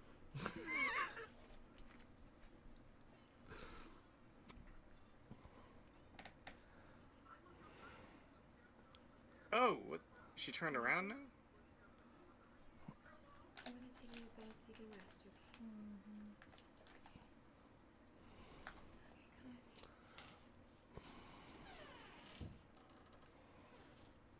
Okay, come on. Shut the fuck up, Garf. Yeah, no, Cheeks, that was definitely like carbon monoxide alarm or something. You saw that, right? I felt that. I thought Paddington had a hard stare. That was some shit.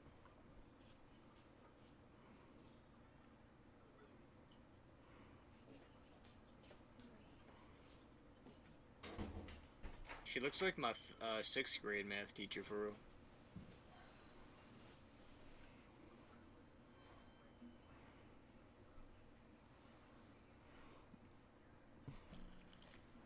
Yo, Auntie Mabel is gonna speed run to that closet.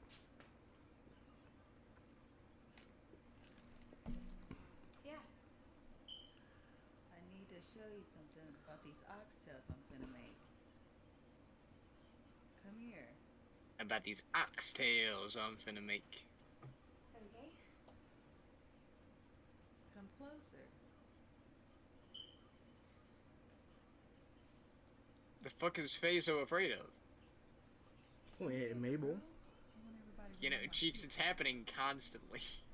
Come down here. She don't look scary right there.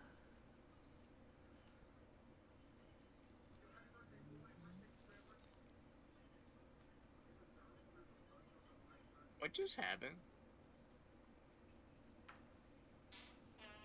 Oh, hell nah. Nah. Stop right there. Auntie Mabel, I need you to get your big ass out of my room. Now.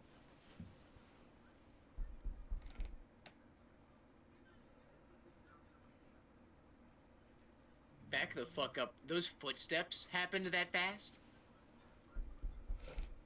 That's so fucking terrifying. She walked up that quickly.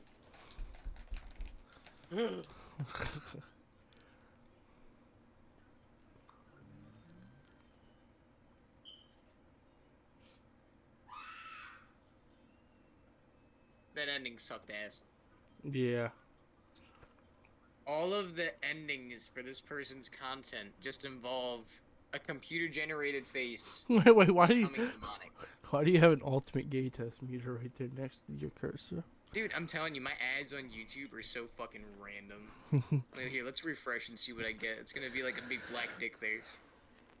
Safari and Mac. What else we got? used to the feeling of rejection 'cause Work Work smarter. smarter. Alright. Sure wish I could. I'm not watching Auntie Maple Tea. You have to pay me. If you guys send us What a the fuck is 048? 048. What the fuck is this thumbnail, bro?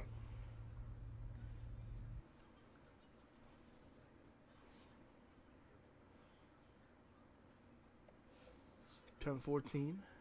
Okay. You know, it literally, thank you, Finn, it literally relies on the suspense. And, like, there's no payoff for the suspense. It sucks. I hate that kind of content. It's that string along shit. Like, you think something cool is gonna happen, and there's just a lead up to a jump scare. That was mid as fuck, you man. Oh shit. Fucking private piles over here.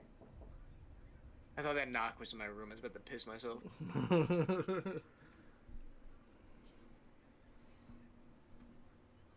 10:15 for this guy. Lucky him. It's only been a minute.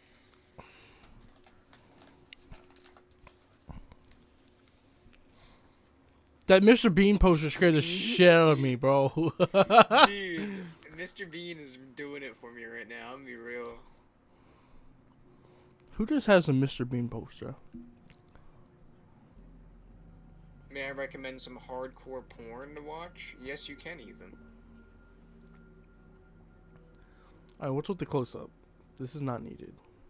Wyatt, shut the fuck up. It's a girl you like. It's too coincidental for the one night in your out of the hundreds of streams I've done that is ghost related that you have something knocking on your window tonight. That is fucking stupid. Can I get you anything? Where did she come from? Oh, I fucked with the Kent Lamar poster on the other side.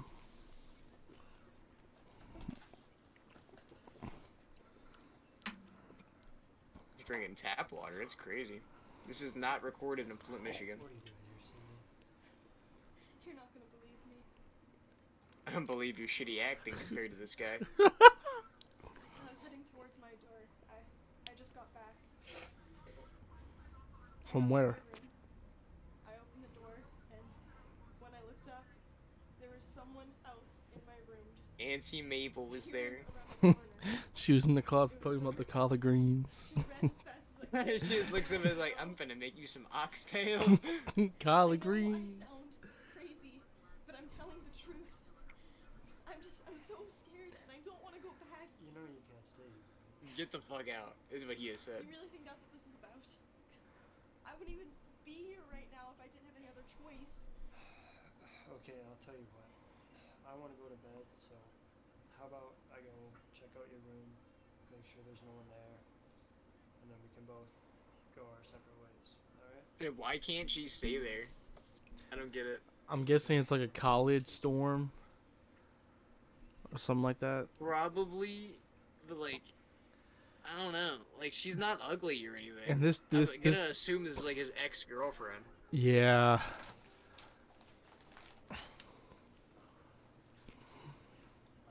It's a really weird dynamic. Alright. Totally a college dorm or some shit, you're right. They're probably on camera right now. So yeah, she totally couldn't stay there. I thought they were sitting down. I thought they were sitting Yeah, in just the sitting in the elevator seats. Yeah, a seated elevator sounds kind of nice. I wonder why they don't have that. Wouldn't that be safer if it was to fall? Because you would already have your legs bent. I guess. Why? You could even have seatbelts in that bitch. Why are they walking out so awkwardly? I don't like this. Extras are not. Yeah, I want to know what's up with all these exposed pipes on the ceiling. Are they at a boarding school? Aunt Mabel's gonna use her carbon monoxide alarm powers on her. We just hear the beep, but we know she's fucked. That's terrible. Oh, fuck.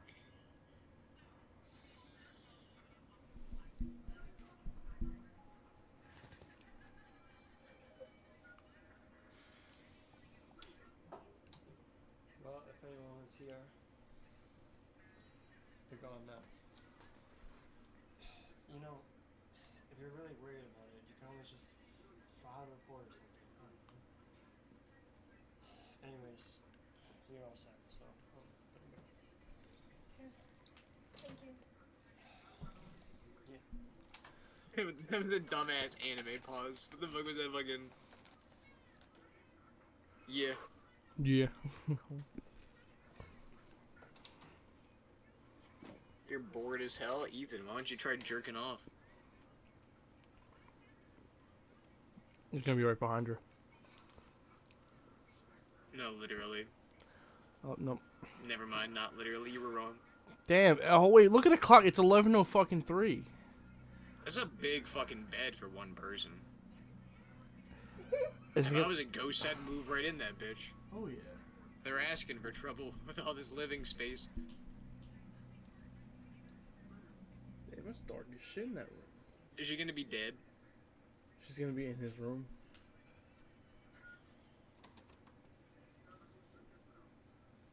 Oh, or maybe the thing that was in her room is in his room now. Oh, he left his fucking key there. How? Ah.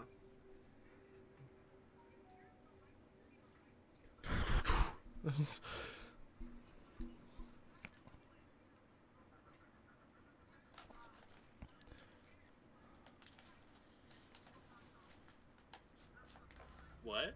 What? What was that reaction? I thought it was like. Ooh. Oh. I thought there was something like in the bed across from her. Yeah. Yeah. Like, I thought he got his like. I can't find my key. Oh, that's. Oh.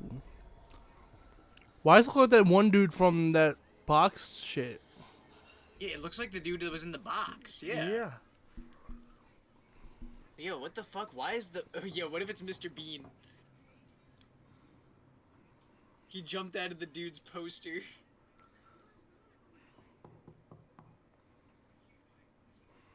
Sarah. Hey, it's me. Hey. Just left my key. Dude, I can't believe... Nice try, Diddy. We'll get him next time. Bullshit, it was unlocked. It's an electronic lock. It doesn't make any sense.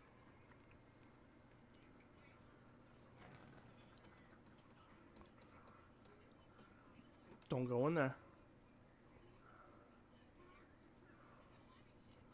Don't go in there. Dumbass, you're a fuck. Bro let the door close like a fucking idiot. Oh, never mind. I'm just talking shit. Fuck. He did the was smart the thing. correct He did the smart thing. That was the right thing to do. If he's calling the police right now, then okay. Okay, I don't want the He must spinning not have a camera. cell phone on him. The spinning camera just ruined it. Yeah, I see what they were trying to go for, the cinematography. It just made it look shittier. They should have did like a zoom going down the hallway. Was he following him?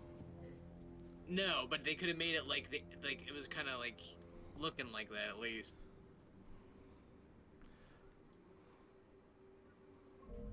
Oh. It's already there. Okay, that one wasn't scary. That was kind of funny. It's a skibbity toilet. It's smiling. Yo. Oh.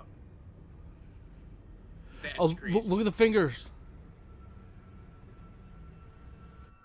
What the fuck? Did he eat her ass or something? Wait, is that really the end?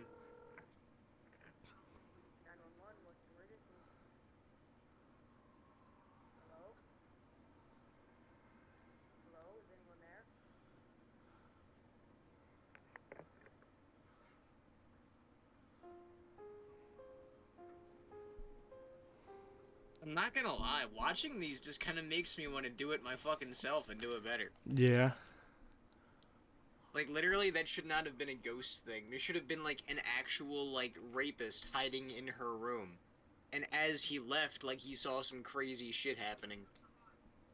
And, like, it becomes this whole fucking ordeal.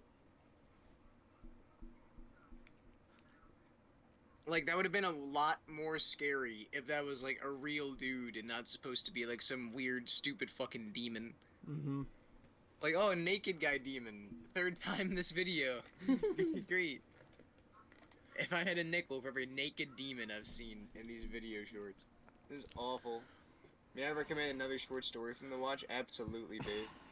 You never watched the Fortnite creepypasta last time. You know what? Maybe I should take a look at that. What is this fucking shit? That looks like Ashley from The Boys. It does.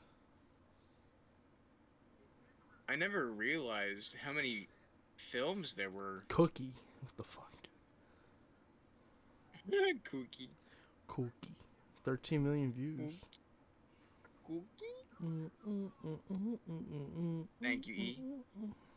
Okay, we're gonna watch E-Man's next short, and then we're gonna check out the Fortnite creepypasta. Fortnite what?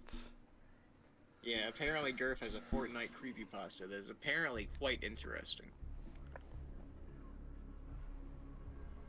Guys, I'm gonna grab some Mucho Mango Arizona. Is anybody thirsty? Would anybody like anything to drink? I love you, my babies. I just don't really care about it that much. Rosie, you look very comfy, but I gotta get the fuck up. I'm thirsty. Yeah, I know. Tired from moving. Yeah, I know. And it's a one-bedroom. I don't need it to be something special. Is there anything you do like about your place? It's cheap. Okay. You're an adult. You can do with your place as you wish. Appreciate it. Oh, I've been meaning to ask, if you find any more clothes that don't fit, send them my way, because I've been checking my monthly stats and I'm very close to beating my monthly record. Yeah, that looks like Cody Co. It does. Oh, Fuck Cody Co. I love you. Yeah. Love you too. Hi, I'm your new neighbor. Just moved in a couple weeks ago. I'm hearing a thumping. Oh. My wife and I are watching a movie. It's a little action. Oh, cool. No worries. It's nice to meet the neighbor. I'm Jay. That's a weirdo. Yeah. Have a good night, Jay. You too. And his name's Ethan. Ethan, is that you?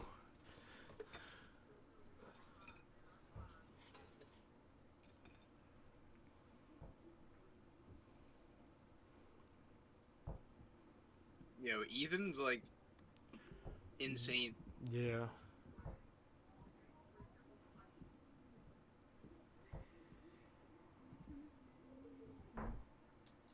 Oh, my bad. Thank you, Cheeks. We're gonna watch the Mandela Catalog Dragon Ball soon as well. We'll check that out after this real quick, then we'll check out the Fortnite Magic School Bus creepypasta. Theory. Oh yeah, that'll be the. No, because they said they would rather watch the Magic School Bus Theory. Okay. That sounds a bit more interesting to me, for real. Ooh.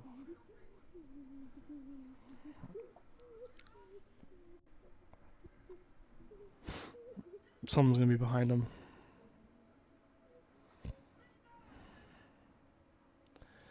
Don't you dare open that fucking door. You stupid fucking bitch. Whoa. Oh, it's inside.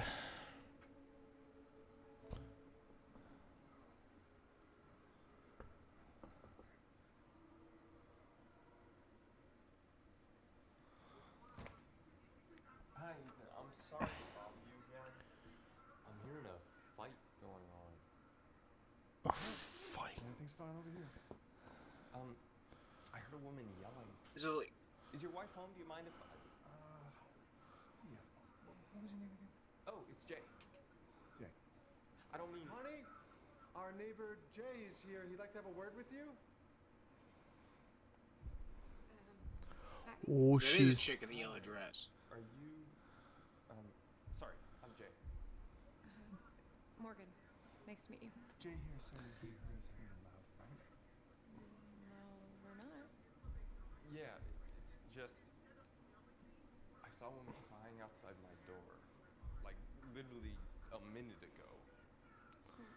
Was it me? Must have been somebody else. Oh. Yeah, so what's happening here? What the fuck? The noise next door is what this is called. Okay. She's being abused. You were expecting a jump scare? Smile demon? I don't know. Hi, Yeah, Cody Co had trouble with a minor or some shit. It was kind of crazy. Yeah. I don't know all the details though. It's unfortunate. He was one of the greats. I just saw a woman crying outside my door. I think there might be I don't know, a domestic dispute going on, and I just wanted to let management know. Okay, this would be for Unit 13C. That's right, that's right. The woman, she was dark hair, yellow dress, just crying. I'm so sorry. I'll definitely look into this. Thank you for letting us know, Mr. Billings. Thank you, Sarah. Bye-bye. Bye. Bye-bye. Bye-bye. And bye-bye. You're welcome, bye-bye.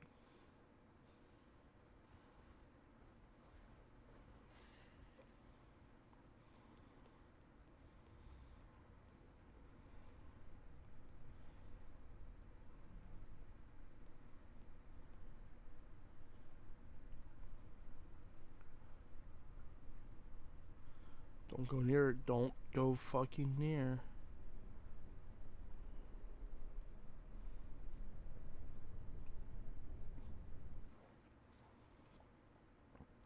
Was there no fight that time?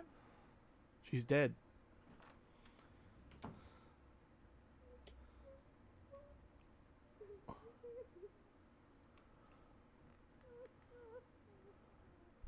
Bullshit. I have a theory. I don't want to say my theory is that she's already dead. I think. And he's seeing the ghost. Miss, are you okay? Miss? Miss, please open the door! Open the door! Your wife's in danger, Morgan. I heard her scream. My wife isn't even at home. She's still at work with clients. I saw her outside my door again. This time she had blood on her hands. Stop!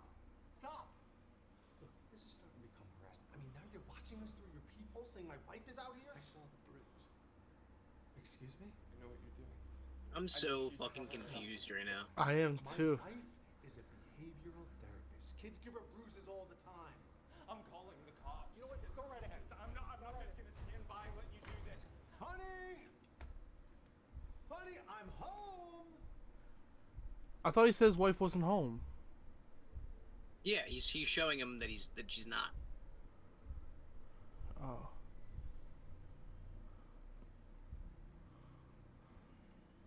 I would never hit my wife. Listen, Jake, I don't know what's going on with you, but whatever it is, it stops. It stops right now. You bother us again, and I won't even call the police. Is that a threat, motherfucker? That was a big threat. He said he'll kick his fucking ass.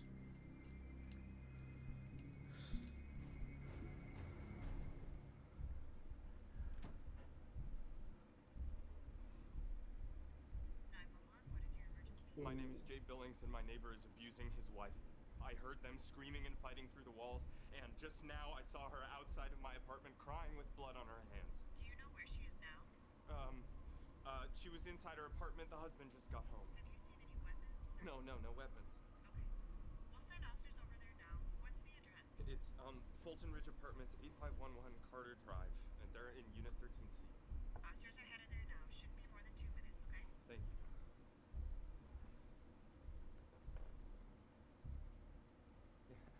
I got you. Hi, Mr. Sarah, listen, management should know I just called the police, but my neighbor, I saw them outside my door again, and this time she had blood on her hands. Oh. That's good. You did that. I called to give you an update on your noise concern. Yeah, well, the police are gonna handle it now. Uh-huh. I had a question, Mr. Billings. The woman you saw outside your door, what did she look like? She had dark hair, fair skin. Today she's wearing a yellow dress. Her name is Morgan. And you are certain she was outside your door, causing the noise? Yes, I'm sorry. This woman's life is in danger. Why are we... No one else claims to have heard anything from Unit 13C. I checked with everyone in your building. I find that hard to believe, Sarah. The noises are... Maybe no one wants to get involved. You know, they want to mind Bro, their own don't be a business. douche. Mr. Billings, I checked our records, and the only complaints I could find of Unit 13C were from the next door unit. Yours. It looks like tenants don't stay long at 12C. All the complaints are noise issues, and one even mentions a woman crying outside their door. There you go. Those complaints, that's evidence. The neighbors across from you moved in only 7 months ago. These complaints date back decades. Ooh. The complaint that mentioned the woman was filed September 1991. That's no. There's I'm not imagining this. The very first complaint is dated June 3rd of the same year. I did a search and found an article dated the next day. There was a homicide in 13C. A woman stabbed her husband, then killed the neighbor who called the police and then killed herself. So this all happened what, like 30 years ago? The woman's name was Amberlyn Vane. Dark hair, fair skin. She was found Where'd this Morgan shit come from then? You're saying that's the woman I'm seeing? You said her hands were covered in blood. Amberlyn Vane clawed her eyes out with her own hands. Yes. I mean, This is the I haven't best seen the one woman's so face far, there, for but I sure. think I would've noticed the red, Yeah. bloody holes where her eyes. I'm sorry, Mr. Billings. I know none of this makes sense, but I can't explain the coincidence. Oh.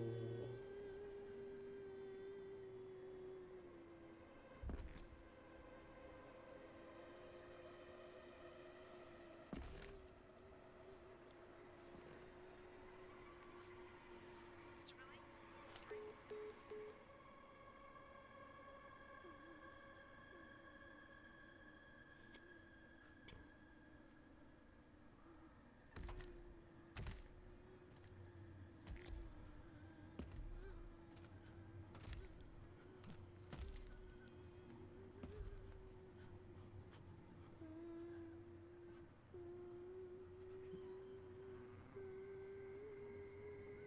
He's gonna get a call.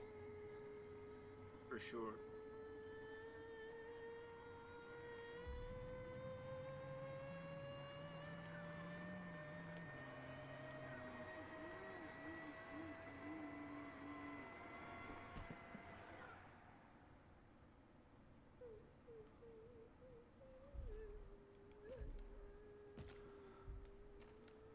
That was smart as shit. Yeah, I'm not gonna lie, I fuck with this character. Jay is pretty cool and smart. Run.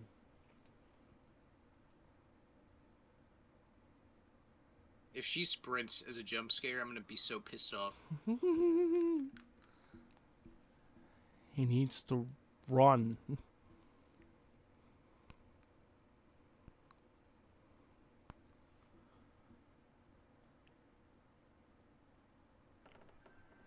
Creaky floorboards. Run.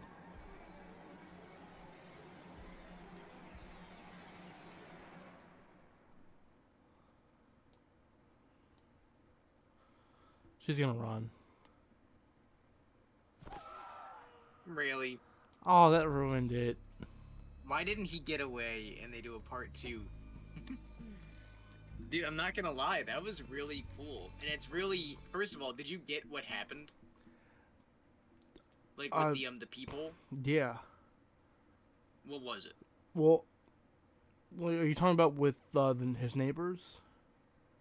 No, the people. Okay, so this it's cool. You don't get it then, because the reason I get it is because of an old ass video. Mm-hmm.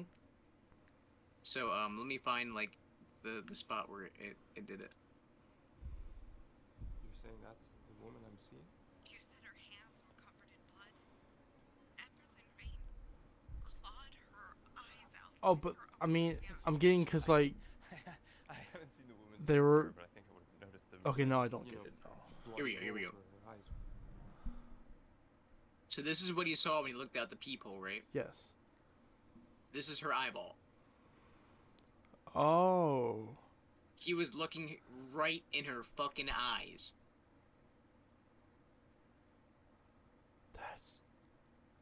That's dope as shit. So the reason, so Matthew Santoro, back when he used to make all those top 10 scary things, Mm-hmm. he told a story about this haunted hotel, where pretty much this story happens there to people. Mm-hmm. So I'm pretty sure either that story, well no, okay, this came out 9 months ago, so this horror short film either heard that story, or watched that Matthew Santoro film, and got inspired to make this. Oh, That's sure. awesome.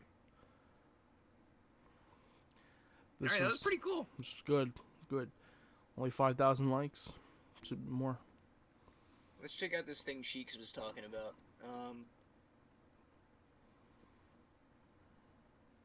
Cheeks. Mandela Catalog Dragon Ball. What could that be?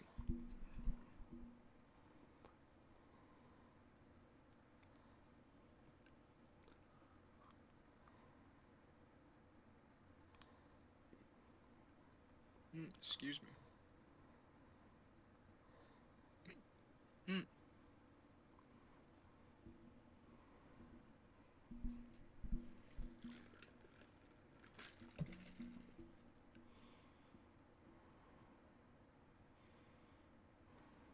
What the fuck?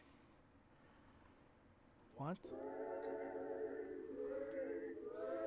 Oh, this might be terrifying.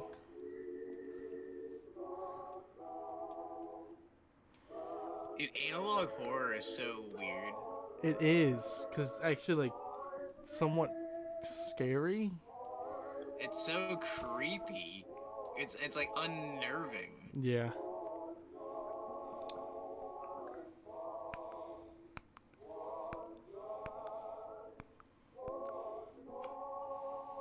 Bro, this is fucking... What am I looking for here exactly, Cheeks? The Dragon Ball franchise is one. What's up, Adrian? Is it recording? Why are you whispering? Because I am not supposed to speak. What the fuck?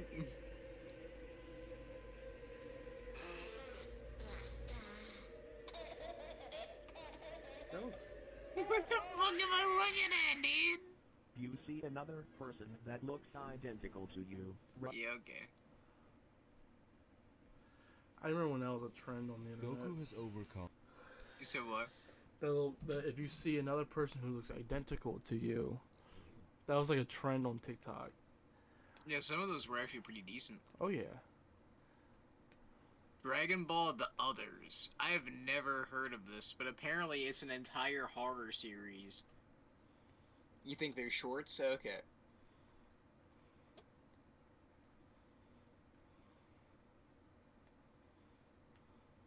You see another. Well, let's check you this see out real another quick. person that looks identical to you. Run away and hide.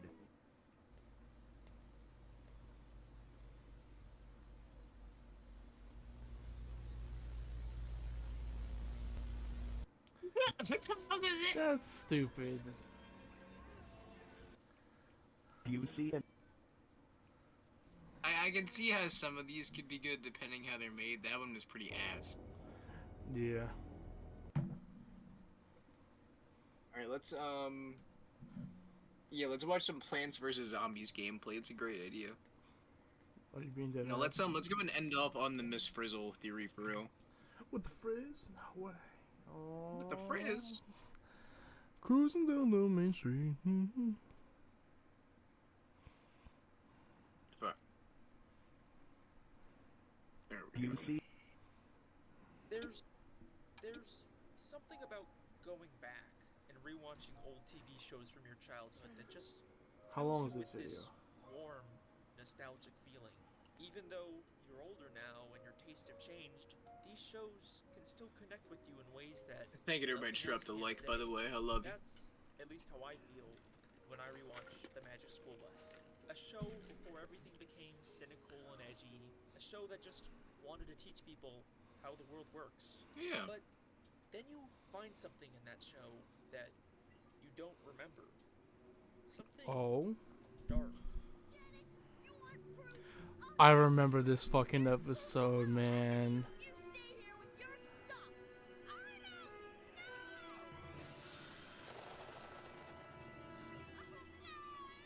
Huh. That's weird. I don't remember Arnold dying in the show.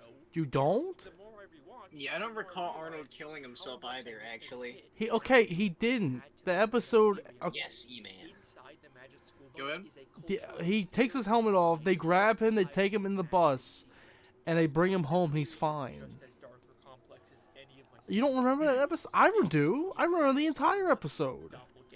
He gets mad at his cousin because he gets jealous that everyone likes her and stuff. I mean, his cousin's pretty hot. And he gets so mad that he takes his helmet off. And they, you know, all panic. Oh, What fucking Raid Shadow Legends. God damn it, that's a jump scare.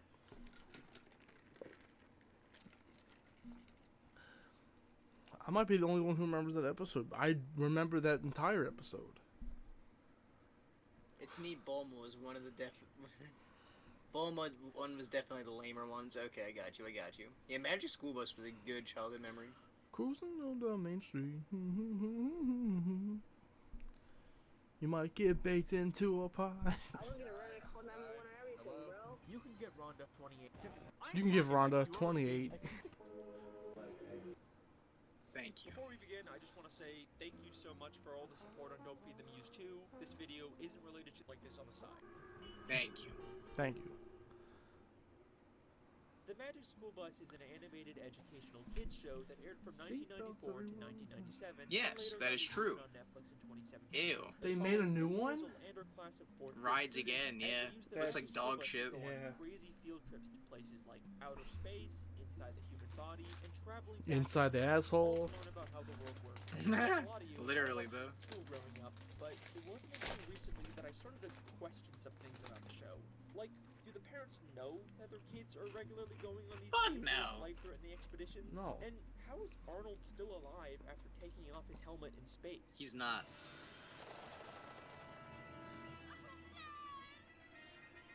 Yeah, see, they grab him and they get back in the ship and take off.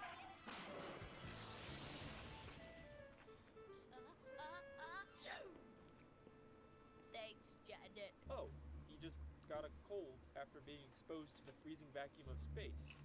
That's it. Something seems It's wrong magic, here. you know? But wait, before we even Oh, that's where he's questioning why he's still alive? Cool. Okay, Cheeks, I'll check that one out. What'd you say? I thought he was questioning if that never happened. He's questioning how he's still alive. No internal logic to how or why things happen. Oh, yeah. Then it would be pointless to try and make a theory about it. Except, here's the thing that sets the Magic School Bus apart from most kid shows. The show itself is constantly pointing out and questioning its own logic. It does this at the end of every episode during something called the producer segment. At the end of every episode, Magic the School Bus? character known as the producer for the Magic School Bus TV show shows up and answers questions from the fans. Hello. Hi, you work on the Magic School Bus show, right? You bet. I'm the producer. That's right. Just like SpongeBob, the Magic School Bus breaks the fourth wall and acknowledges the fact that it's a TV show. Except, Magic School Bus does it in a very interesting way. At first I thought this character was supposed to be an animated stand-in for the actual real-life producer of the show, but the producer doesn't talk about the show like it's animated. He talks about it like it's a live-action production. How come there was only one kind of bat on your show? There are almost 1,000 different kinds, you know. Well, those kind of bats were banned from the set. In fact, everyone talks about it like it's a live-action TV show. Is this the bakery where they filmed that Magic School Bus show? Yes. What we are seeing here is not the actual producer of the PBS animated Magic School Bus show. We are seeing a fictional producer character for an in-universe live-action TV show inside of the real-life animated Magic School Bus show. It's confusing, I know. Think of it like a documentary where the filmmakers are just as much part of the story as the characters. So, just like my SpongeBob television theory, everything we see in the show is being filmed by in-universe cameras, and everything that happens is just scripted for the purposes of creating an educational live-action TV show. Since when can a bus shrink and sprout legs like a bullfrog? Since the scriptwriter wrote it in for the purposes of this episode. You didn't believe the part where the kids got so close to the volcano. It's television. We all know real kids don't go inside volcanoes. And another thing, if an astronaut ever does make it to Pluto, she'd better not take her helmet off. You think they'd end up with more than a cold, huh? She'd end up a block of ice, or worse. None of the characters actually go to space or travel through time. There's no real danger or magic involved. In the canon of the show, everything we see is fake. And this isn't even a Truman Show situation where the main characters are unaware they're being filmed. The kids actually sometimes show up or call in on the producer segment and talk as if they know about the show. Watching that show, you'd think that nighttime lasted about 5 seconds. Oh, well, we were a little short on time. So, that pretty much answers every possible question I can have about this show, right? Like, anything weird or dark I find can just be explained away by it being scripted by the showrunners. And I almost gave up on making this theory because of that. Until Really? I realized that's exactly what the Magic School Bus wants us to think. What? What the fuck? With the frizz? No way! In Season 2, Episode 3, The Busasaurus, the class travels back in time on the Magic School Bus to visit the dinosaurs. During the episode, they keep track of which dinosaurs only ate plants with this chart. But when they go back to the present, we don't see the class keep the chart with them. Just like the end of every episode, they have a producer segment, this time with a guest star from the show, and they clarify none of the magic they showed was real. So no one's ever traveled back in time and seen real dinosaurs? Absolutely not. Time travel is impossible. But it's what happens at the very end of this segment that changes everything. Oh, but of course it's not.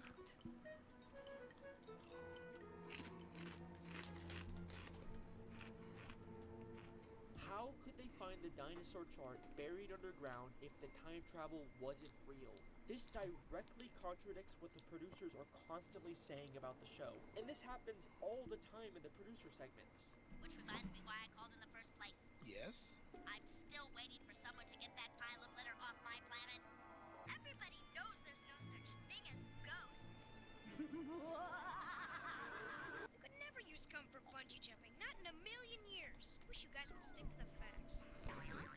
It took water more than 15 million years to carve out the Grand Canyon. About as long as it's going to take you to freeze that water. The impossible things that happen on these field trips are clearly real in the canon of the show, but why are they lying about it? In fact, they seem to get kind of nervous whenever the callers get pushy about what's real and what's not. It would have taken weeks for the asteroid to reach the sun. You made it seem like it could happen in seconds. Well, we had to fake it. Ms. Frizzle must be mad. Wait a minute. Why do you say that? What was that? That? Oh, that was just the sound of Liz stretching the truth. So why not just tell them What? that it's a real Magic School Bus? That is That's kind of all the weird. secrecy. The class is constantly going to places like outer space, the bottom of the sea, inside an active volcano, all extremely dangerous places that no school could ever take kids unless they lied about it and pretended like the field trips were just faked as a part of an elaborate fictional TV show. And the cover-up goes much farther than just the show. The principal of the school has no idea what they're doing on these field trips. You're telling me you went inside a chicken to find me an egg? Yes, sir, we did. But going inside a chicken is not a state-approved field trip. And even when they tell him, he doesn't believe them. Do you really expect me to believe that the chicken laid an egg with all of you inside it? And even the parents don't know what's going on. And now, live from the throat. Ralphie, that little girl looks just like your friend Wanda. Who, her? No. Wanda's much, shorter. Ralphie, I know that guilty look. What's going on? Nothing, Mom. Really. Oh, I'm sure they were just hanging around. Right, Ralphie? Right, Miss Frizzle. It's never explicitly stated in the show, but if you pay attention, it's clear that these field trips are a massive secret, and the kids are actively helping hide it. But Miss Frizzle, we can't let Mr. Junket know the bus is magic. He can't know what he can't see. But why? Ooh. I could see why the producers are hiding the secret, but why are the kids in on it? Maybe it's just because they love the field trip so much, and they know that if the secret got out, they wouldn't be able to go on them anymore. But I think there might be something more going on here.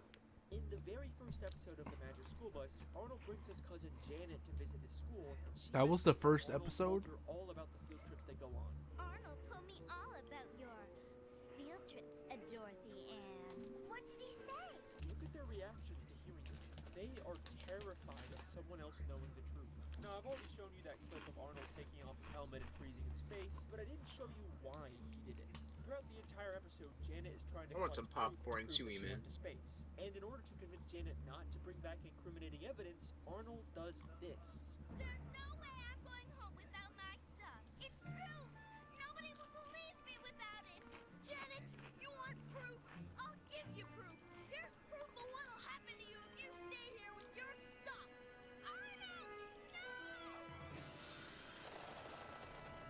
Arnold is more afraid of Janet exposing their secrets than taking off his helmet in space. What could these kids possibly be so afraid of happening if the truth got out? Well, Shit, in for season real. 1, episode 11, we actually do get to see what DA thinks would happen if the old teacher found out about their field trips.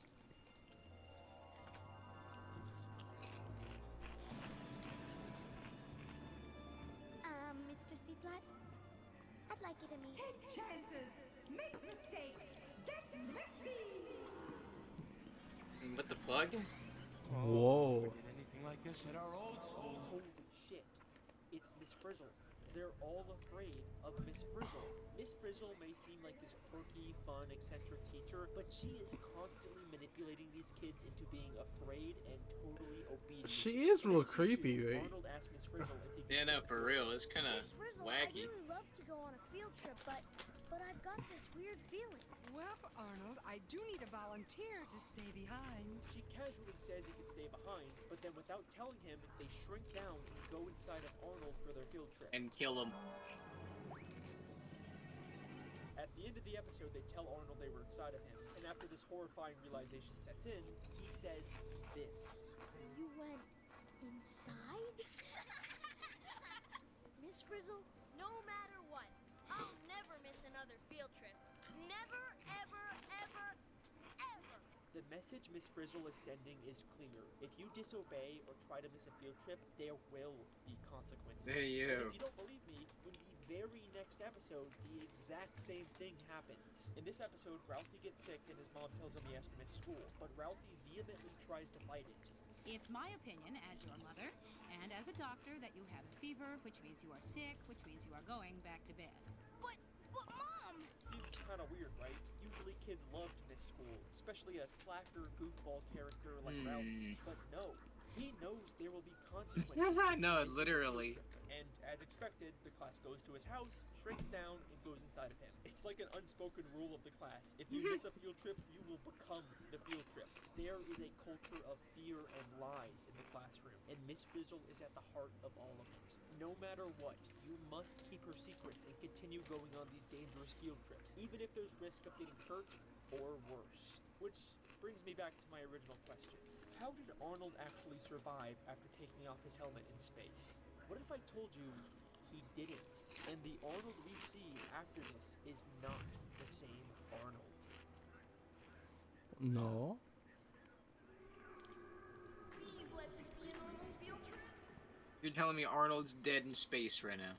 So, the magic school bus is supposed Say, to be have a this wonderful night, my guy. powerful magical contraption, right? It can go anywhere, travel through time, and change itself or anyone else into just about anything. So, who's to say that the kids who get injured or killed don't just magically get brought back to life by the bus off screen? Holy But shit. After Arnold comes back from being frozen in space, he acts different. In the very next episode after he gets frozen, they keep calling attention to the fact that Arnold is acting weird for some reason. You feel all right, Arnold? It's sort of explained away in the episode, but it's weird how they keep bringing it up. Miss Frizzle, I'd really love to go on a field trip, but I've got this weird feeling. And before he was frozen, we heard him say this. I wonder where we're going today. Inside a rotten log? Been there.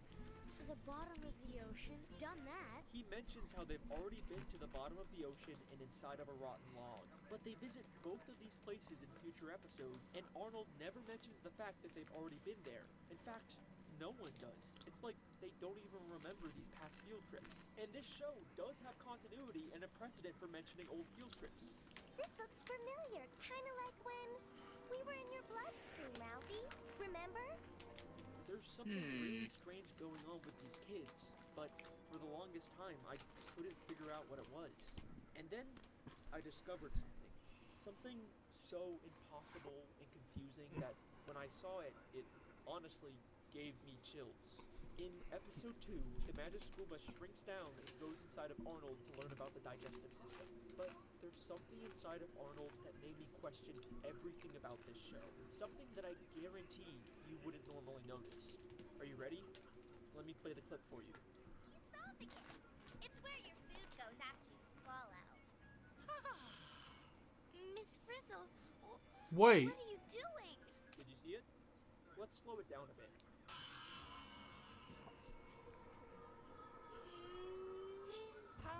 the fuck What is the fuck? Arnold inside of Arnold? He is the one person who absolutely cannot be in the bus right now. But there he is, sitting in the back. What? And the next time we see the back of the bus, he's gone. No way, this has to be some sort of really weird animation mistake, right? Except 25 seconds later, we see him again sitting in the back of the bus. How is Arnold inside of Arnold? Okay, maybe they just made the same mistake twice, right? Except this isn't even the only episode where this happens. In Season 4, Episode 2, the class learns about a chicken's life cycle and shrinks Arnold down inside of an egg to watch it hatch. Oh god.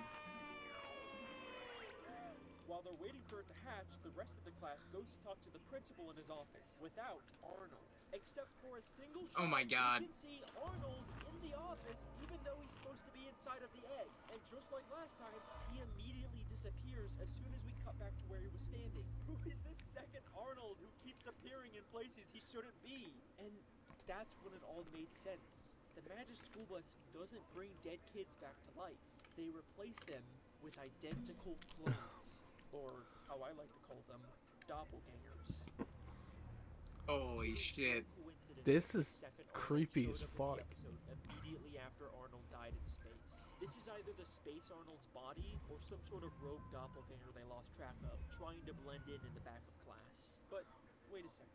Can the Magic School Bus even create clones of living things? Like, it seems like the Magic School Bus can do anything, but we never actually see it duplicate or create something from scratch. It only ever changes things. It can turn a student into a fish, but it never creates a fish out of nothing. Trust me, I have looked everywhere in both this show and the reboot, and there is no evidence the bus can create life. But that's only because I was looking in the wrong place.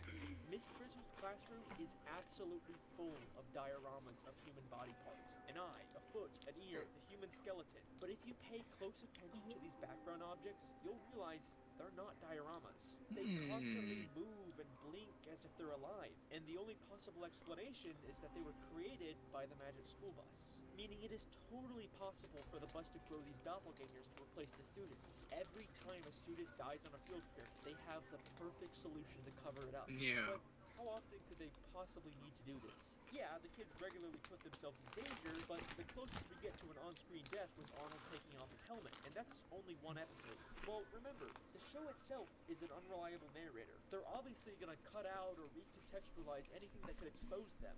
But I think they let an important clue slip in the very first episode. Remember, when Arnold came back from being frozen in space, he was sick, which seemed to carry over with how weird he was acting in the next episode. Maybe when a doppelganger is created, they come out very weak from the cloning process and have the symptoms of a sickness. Is it possible every time a character gets sick in the show, they've actually been recently replaced with a doppelganger? How else does the producer know details about Ralphie's specific sickness? What were those kids doing visiting Ralphie when he was so sick and tired? Oh, well, don't worry. He wasn't infectious. And Ralphie not being infectious What? would make sense if it's not actually a sickness, but the symptoms of being a newly grown doppelganger. And the same episode Ralphie gets sick, the skeleton in the classroom has a completely different outfit from previous episodes, with a different tie and no sunglasses. Maybe the classroom skeleton is where they store the body of the last dead student. It even has very similar shoes to Ralphie's. But this goes far beyond just the occasional student getting replaced. I have found evidence of past field trips that went so horribly wrong that no student came back from them alive. In episode 4, they shrink down and take a field trip into the ocean. Eventually, they get fished out by a fishing woman who says this. Nope. Already have a bus. What?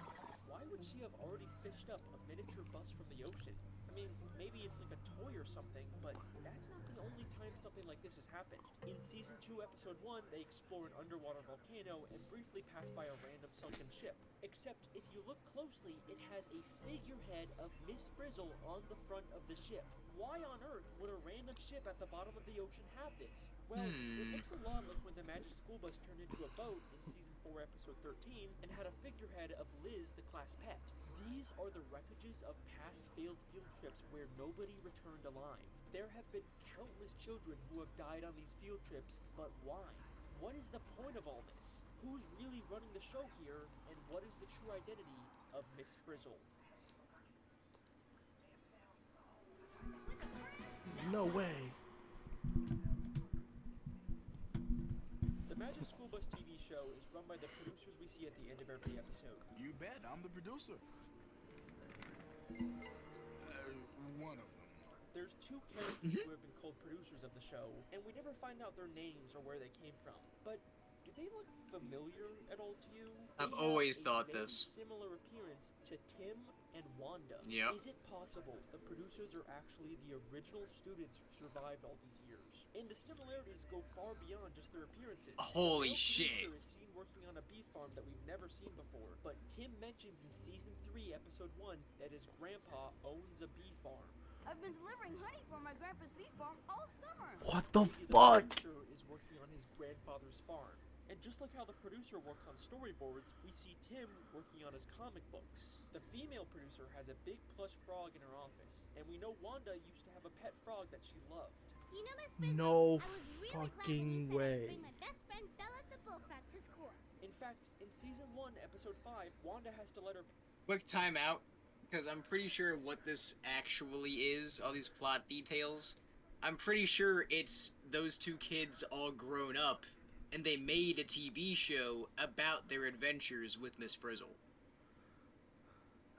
That's what I think it actually is. But this is the cool theory. Pet frog go to live a happier life in the wild, and we see the producer rewatch this scene and cry.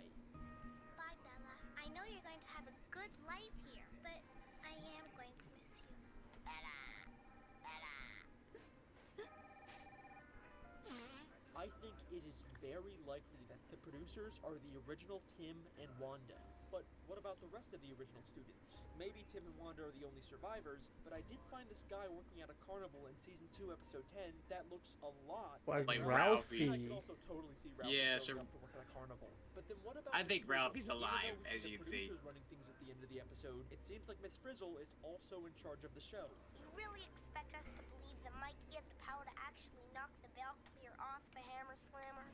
Just between us, we had a story conference about that, and it was Miss Frizzle's idea. But we know nothing about Miss Frizzle's past, and obviously she doesn't resemble any of the kids like the producers do. I mean, the closest comparison we have is Arnold with their similar hair color, but obviously Arnold is male and Miss Frizzle is female, right? And that's what I thought Oh no, not a I trend. discovered pickle theory. Pickle theory is What? not a theory I What? created, it's something I discovered while researching for this video. It stems from this weird moment in season 2, episode 7 with Miss Frizzle. Whoa! There's a ton of pickles in here. You caught me, Ralphie. Oh, I have a private and powerful passion for pickles. Even if I told you the context of this episode, this moment wouldn't really make sense. Miss Frizzle just has a secret closet full of pickles and a private and powerful passion for them for some unexplained reason. But this is where pickle theory comes in. To understand pickle theory, you need to understand that there's a common medication used in hormone therapy for trans women that has the side effect of making you crave sodium. And pickles are very salty, so they've become a common snack in the female transgender community. And pickle theory states that this weird moment with Miss Frizzle admitting to a private craving for pickles is a hint about her actually being a transgender woman. And I think it's a Are cool you theory, fucking but kidding me? probably not enough evidence to win me He's over. kind of lost me And by now. even if it is true, there's definitely not enough evidence to say Miss Frizzle Saying is the Arnold original is Miss I mean, Frizzle she in the doesn't even wear future. glasses like him. But then I watched season 4, episode 10, where we actually get to see inside of Miss Frizzle's house for the very first time. And I found a picture on her wall that is going to blow your mind. A picture of someone who looks a lot like a female version of Arnold, right down to the yellow and white shirt and glasses. I think this is what Miss Frizzle looked like as a kid. Either she's transgender, or the cloning process can just create different gender versions of characters, but whatever it is, you can't tell me this doesn't make it seem like Frizzle is a female version of Arnold. Even her name, Miss Frizzle, sounds fake. It sounds like something she just made up because she has frizzy hair, a trait that she shares with Arnold. All of the people running the Magic School Bus show are the original versions of the students, creating doppelgangers of themselves and forcing them to go on dangerous field trips. But why? What is this all for? To make the Magic School Bus TV show and educate the kids of the world. And god damn it, it worked. Is this the magic school bus? Magic school bus? Magic the magic school bus? You mean magic school bus? Magic school bus? Magic school bus? Magic school bus? I want to go to magic school bus. I want the magic school bus.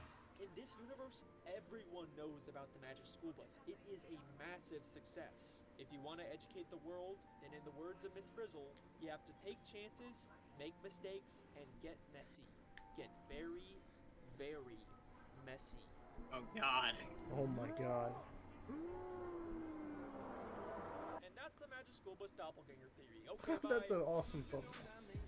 Oh shit!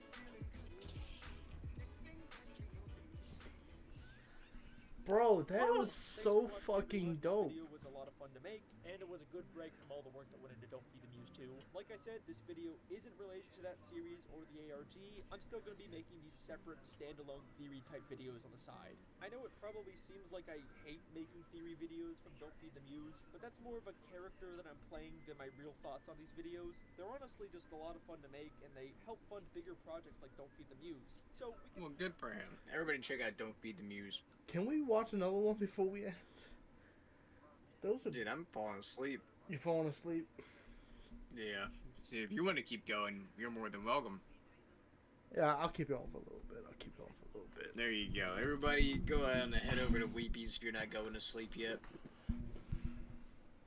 The SpongeBob ones are good. I might check those out next time. Everybody, have a wonderful night. I'm gonna go pass out. Until I see yous again. This has been the Schnozz and Weepy on episode 1 of Saturday Bubkis. Saturday Bubkis.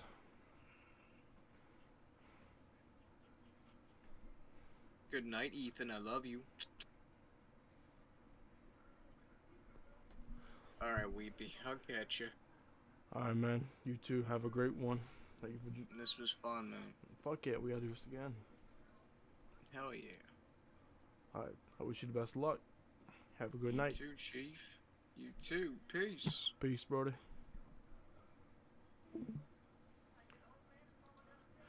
Alright, ladies and gents. It's just me now.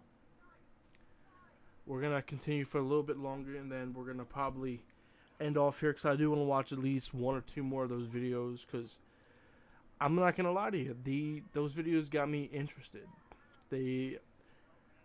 I get it's just a theory. It's just like the game theorist theories on the stuff, but that is a really interesting fucking theory, right? Damn. So what was the dude's name? I'm sure if I look up theorist, I'll find it.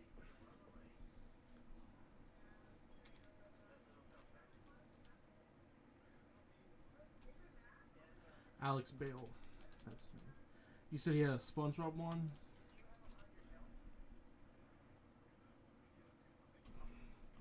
SpongeBob. Oh wow, he's got a bunch of them. He's got a Blue's Clues one. Alright, we'll watch the first SpongeBob theory. The first one.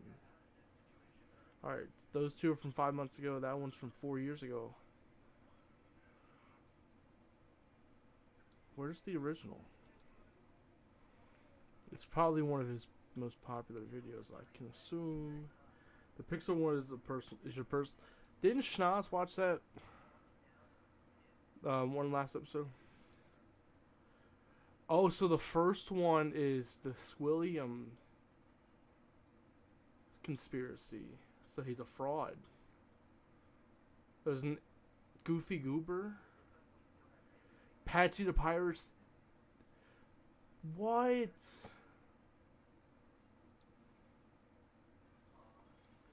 I want to watch this one. Result of nuclear radiation. Who is Pearl's mother? What is the Krabby Patty's secret formula? These are by far the 3 biggest questions in the show SpongeBob SquarePants, and today I'm going to be answering all 3 of them and more with just one theory. Get ready for the darkest SpongeBob conspiracy you'll ever see. This is the evolution theory. Evolution. This is dope. This is dope. Lock in, ladies and gents. Lock in. We're back with another SpongeBob conspiracy. Guess I'm the SpongeBob guy now. That's all I make. Bro, you guys sure love these SpongeBob theories. That's dope. Alex Bale out with another video. The makers of SpongeBob Interfere put in their own message. to brainwash you That's people. weird. Squilliam sends the doctor in. He's not really a doctor. He's just trying to infiltrate that little round thing on his head there. Oh my God. Thank God for Alex Bale. Look at that. He's helping me prove my point. You know what? That is awesome. Maybe some of you love them a little too much. You know, I got other videos, right? I make films and stuff too. Anyone want to watch those? Anyways, by far the most popular SpongeBob theory out there is the Bikini Atoll nuclear radiation theory. It's pretty simple. What? It's been confirmed that Bikini Bottom is actually beneath a real-life place called Bikini Atoll. From 1946 to 1958, the United States did nuclear tests there, devastating the area and leaving it radioactive even to this day. The theory states that the reason why the citizens of Bikini Bottom can talk and have formed advanced societies is because of mutations caused by these nuclear tests. And that's about the whole theory. Even though there's tons and tons of videos about it, none of them actually go in depth with it or really look through the show for evidence. But y'all know that if Alex Bale is making a theory on it, then it's not going to be some baby surface level analysis. I will watch every single episode of SpongeBob. I will read every page of the goddamn Wikipedia. If I'm making a theory on it, then you guys know it's going to be good. And once I really started looking into this theory, I realized that there is so much more here than anyone thinks. Get ready, because today we're going to be solving the biggest mysteries in the history of SpongeBob SquarePants and changing the way you look at the entire show. So without further ado, let's begin the theory. Any of y'all quick off-topic question. Any of y'all ever had the strawberry cowtails? The strawberry milkshake cowtails? Them's my shit. Not the original caramel ones or the new ones. They used to have a strawberry cowtail. Off-topic, I know.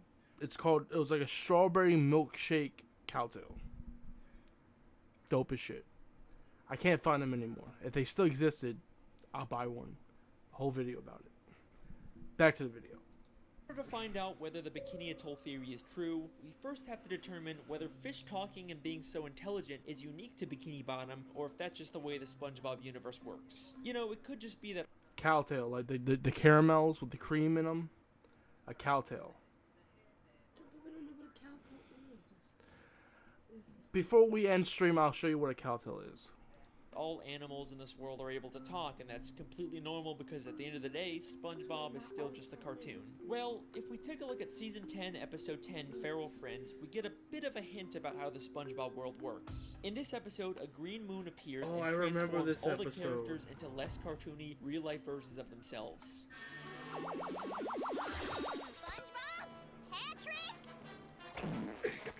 Just like in real life, they can't talk and end up trying to eat each other. The French narrator is watching all this unfold, and he says this very important line. I have been monitoring the behavior of the green moon all day.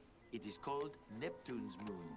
Every 100 years, it de-evolves everyone in Bikini Bottom into primal fish. Every 100 years, it de-evolves everyone in Bikini Bottom into primal fish. So this implies that the characters in Bikini Bottom are more evolved and were once like these primal fish. But this doesn't prove that the evolution only exists in Bikini Bottom. It could still be a worldwide phenomenon. Remember that bonus DVD clip I found in my television theory? It was about humans studying fish in Bikini Bottom because of their intelligence. Land-loving scientists have tried to learn the secrets of intelligence. Their studies led them to the sea, where the citizens of one undersea colony demonstrated a genius so enormous, the scientists felt compelled to record their actions for use in teaching mankind how to live better. This makes it sound an awful lot like the fish in Bikini Bottom actually are uniquely evolved, and it's not some worldwide phase. Then, Alex in the Love, SpongeBob welcome to the 20-year stream. anniversary special, SpongeBob's Big Birthday Blowout, we get a major piece of evidence for this theory. SpongeBob and Patrick take a tour of the surface world and eventually go to a fish store and see some very realistic, less evolved fish. What kind of monsters would want to keep fish folk in jail like this? They're so beautiful. They can't talk back to SpongeBob and Patrick, and they're actually able to swim freely through the water instead of being affected by gravity. They are clearly showing us that both evolved and primitive fish exist in this universe at the same time. Now, sometimes we've seen Bikini Bottom characters represented as realistic fish like this, but only when they're out of water, never while they're still in water like these fish. We even see this again in the beginning of the third SpongeBob movie, Sponge on the Run. The movie opens with a coral reef full of these realistic primal fish, but eventually eventually we get to Bikini Bottom where the more evolved fish live. So there you go, direct proof that the citizens of Bikini Bottom are uniquely evolved. This is a very deliberate world building choice for the creators to make. So I guess that kind of confirms the Bikini Atoll theory. Theory confirmed! We did it! Woo! Well, let's hold on for a second. As much as I'd love to call this theory complete, there's actually one major piece of evidence that gives me some resistance. Something I've never seen anyone else bring up when talking about this theory. Prehistoric Bikini Bottom. We've seen episodes like UGG or SB129 that show Bikini Bottom millions of years in the past, but we still see evolved versions of SpongeBob and Patrick. Sure, they may not be super intelligent or advanced, but they're still clearly way more evolved than the primitive, realistic versions we see in Feral Friends or in the fish store. So, how are we seeing these evolutions millions of years before the Bikini Atoll tests? Well, unfortunately, I think the only conclusion is that the Bikini Atoll theory just isn't true. I mean, clearly something has caused Bikini Bottom citizens to be uniquely evolved, there's no denying that. But whatever caused it took place millions of years ago and couldn't have been the Bikini Atoll nuclear tests. Then, what really caused the evolution? In the entire show, the only thing we've seen that directly affects the evolution of characters is the Green Moon and Feral Friends. Except the French narrator specifically calls it Neptune's moon. It is called Neptune's moon. Named after the ruler of the seven seas, King Neptune. King Neptune is a character who's been around since the beginning of the sea. He's a character who the Bikini Bottom citizens view as their god, and he's a character who has the ability to change fish into other forms. What the? King Neptune used his magic to turn the fish of the sea into more evolved subjects for him to rule over. He's the one who's been behind it all this time. Now, I could spend this entire video talking about King Neptune and his weird continuity and contradictions in the show, but I'll save that for another theory. What I'd much rather talk about are the implications of having evolved and primitive fish coexisting in the sea. Now, we know that this evolution isn't specific to just Bikini Bottom. We've seen different cities and places far across the ocean that still have talking fish, which makes sense because the marine life in Bikini Bottom has evolved to resemble humans, so it's no surprise that just like humans, they've expanded beyond Bikini Bottom and colonized other areas of the sea. But now, I have an interesting question for you. What is the relationship between evolved fish and primitive unevolved fish? Well, they probably just peacefully coexist in the sea without bothering each other. You know, just like real-life humans and animals. Wait a second.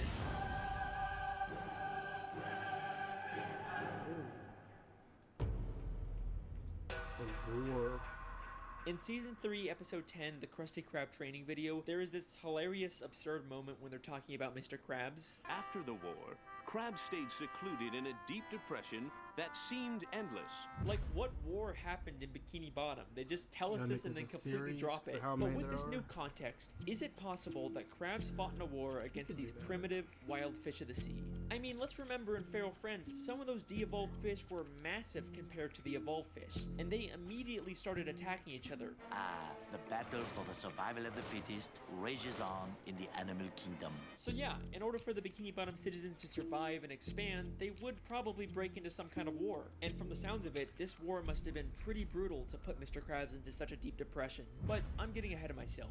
Is there actually any evidence that proves the war Mr. Krabs fought in was specifically this evolutionary war? Well, through the few flashbacks we get, we know that Mr. Krabs served in the Navy. And yes, they were sailing ships on an ocean even though they're already underwater. This is actually a real-life phenomenon where certain parts of the sea can have a higher level of salinity and it looks like an underwater ocean. Shout out Miss Parks, my high school marine biology teacher. We also know from maps of Bikini Bottom that the town is surrounded by this underwater ocean. So that places Mr. Krabs' war outside of Bikini Bottom where this evolutionary war would have to take place. Then if we take a look at Mr. Krabs' home, we see it is full of memorabilia from his past days in the Navy. But hidden within here is something that will absolutely blow your mind and answer one of the biggest questions in the show. Hanging there on his wall is a picture of a massive whale next to a ship. You don't think that could be... No, it can't be. Pearl's mother? What? Pearl is Mr. Krabs' whale daughter. The show never really explains how a crab can be the father of a whale, but most people just assume she was adopted. People have been speculating about who Pearl's biological mother is for years, and I think we finally just found our answer. We see 2 photos of this whale on a ship in Season 3, Episode 9, just 1 episode before we find out Mr. Krabs fought in a war. Since this is among all of Mr. Krabs' Navy stuff, I think we can assume that this is something he encountered and not just some random picture of a whale on a ship above the ocean. The whale is massive compared to the ship. We've seen adult whales in Bikini Bottom before, but they are nothing compared to the size of this whale. This has a much closer resemblance to Pearl when she de-evolved in Feral Friends and became massive. So this has to be an unevolved primitive whale, and the picture clearly shows them fighting. Not only does this prove that there was a war between evolved and primitive fish, but Mr. Krabs definitely fought in it. But this also implies something very dark. Mr. Krabs killed Pearl's mother. Oh my god. The only direct reference we get in the show to Pearl's mother is one of Mr. Krabs' many sayings, Mother of Pearl. Mother of Pearl! Mother of Pearl! Holy Mother of Pearl! He uses it in places something like holy crap or dear God, only saying it when something truly shocking or terrible happens, because he knows the terrible thing that happened to Pearl's mother. Why did Mr. Krabs go into such a deep depression after the war? Because he's haunted by what he's done, and the smoking harpoon to prove it is right there on his wall. So, that leaves us with an important question. Why did he adopt Pearl? After he killed her mother, he probably realized she had an infant daughter who had the evolutionary genes. Instead of leaving her to die, he adopted her as his own, all while keeping the dark secret that he was responsible for her mother's death. Woo! Childhood ruined yet? Well, don't worry, there's still time for this theory to get even worse. Now's your chance to remove yourself before things get really dark. Before things get really dark. Still here? Okay, so here's a fun question. What's the deal with all the pets in Bikini Bottom? How come most fish are basically humans, but a snail or a worm acts like a pet? Well, just like humans have domesticated wild animals, it should be no surprise that evolved fish have domesticated primitive fish as pets. Unlike the massive primitive fish that the Bikini Bottom citizens had to go to war with, there's also smaller primitive fish like jellyfish, snails, spirit worms, seahorses, and clams that the Bikini Bottom citizens were able to form a symbiotic relationship with. Aww, and I thought you said this was gonna be the dark part, Alex. They're living peacefully together. That's nice. Okay, you got me. Here's another fun question. Where do the citizens of Bikini Bottom get their food? I mean, sure, some of it is plant-based, but there sure does seem to be an awful lot of meat-based food under the sea. I think you know where I'm going with this. The Bikini Bottom citizens eat primitive fish. Haha, it's not cannibalism if they're less evolved than you, right? There's no moral dilemma there. In Season 3, Episode 13, we see direct proof of this when the characters go fishing for primitive clams. This is something completely normal in this world. And then there's the chum bucket, which sells chum. Chum.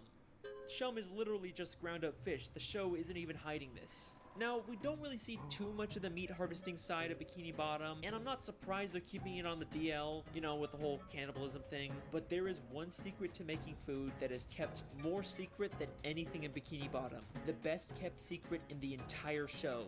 You already know what I'm gonna say. The Krabby Patty secret formula. Throughout the show, there's been lots of contradictory evidence about the Krabby Patty secret formula. In Season 4, Episode 7, Mr. Krabs says it's an old family recipe. Your mother knows the Krabby Patty formula? Of course she does! It's an old Krabs family recipe! But in Season 5, Episode 1, apparently Mr. Krabs discovered it on his own by accidentally mixing random ingredients together. I've always wanted this. I've done it! I discovered the perfect patty batter!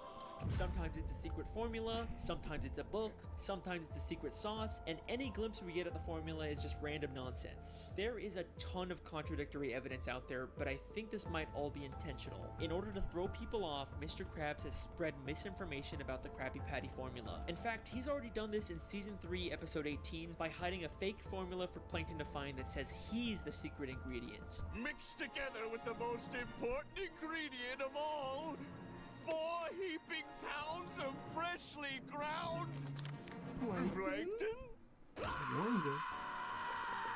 And the contradictions aren't just inside the show. Even one of the SpongeBob crew members once said that Krabby Patties are vegetarian and contain no meat. But I've always been a little suspicious about what the creators say. They've also said that they're not allowed to show fish as food, except they clearly do with chum, clam fishing, and all the many, many gags where fish turn into food. Fish sticks, it's get your almost fish like they're not sticks allowed here. by Nickelodeon to publicly acknowledge this because that could create a controversy, but they could still sneak this dark secret into the show. So What is the true secret ingredient? Where does the meat really come from? It's strange, we never really see Mr. Krabs get the meat delivered, or at least go out himself to get it. It's almost like he has all the meat he needs stockpiled somewhere. What primitive meat can Mr. Krabs have access to? Maybe he's been holding on to something from the war. What could Mr. Krabs have killed during the war that he doesn't want anyone to find out about? Something big enough to supply him with meat for years without needing more. What could that be? You really gonna make me say it? Mr. Krabs is using Pearl's dead mother's carcass to make Krabby Patties. Woo! We did it! Yeah, we solved the mystery. Crazy. We did it. I'm so glad. Season 1, Episode 15, Sleepy Time. Mr. Krabs has a dream that he's on a boat fishing for a massive dollar. This is his memory of killing Pearl's mother, except now all he sees her as is money. And take a guess what name he calls the dollar. What you doing, Mr. Krabs? Hey, picking Neptune's bucket! What are you talking about? I'm talking about cold hard flipping cash. It's the mighty Moby Dollar! Moby Dollar. A direct reference to Moby Dick, a story about hunting a whale. Are you kidding me?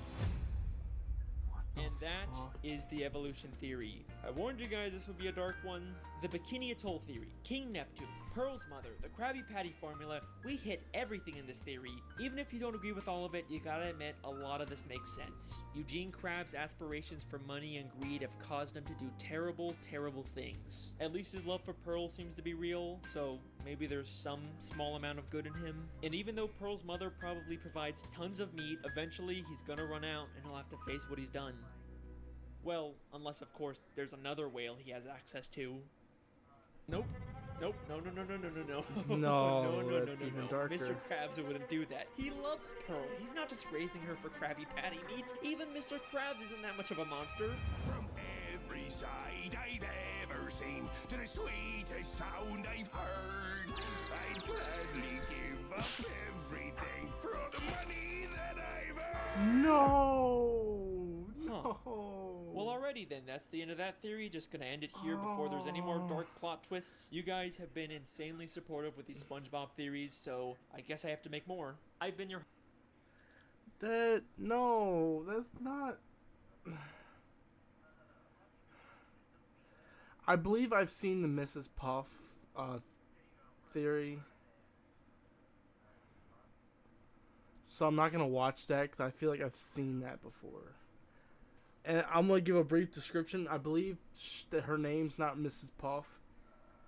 And that she's like a convict or something like that. Garth, can you yes or no me? Is that the conspiracy theory?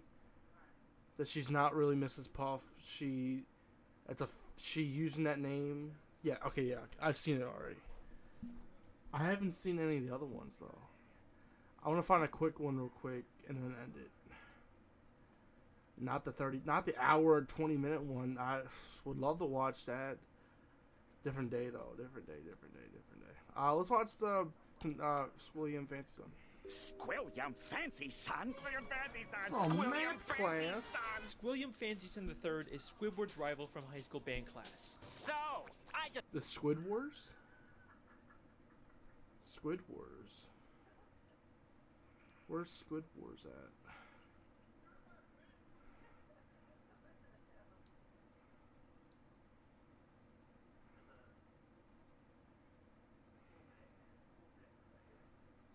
Squid Wars. The Squidward? Is that the one I was watching? I was on it? Okay. Don't show me an ad.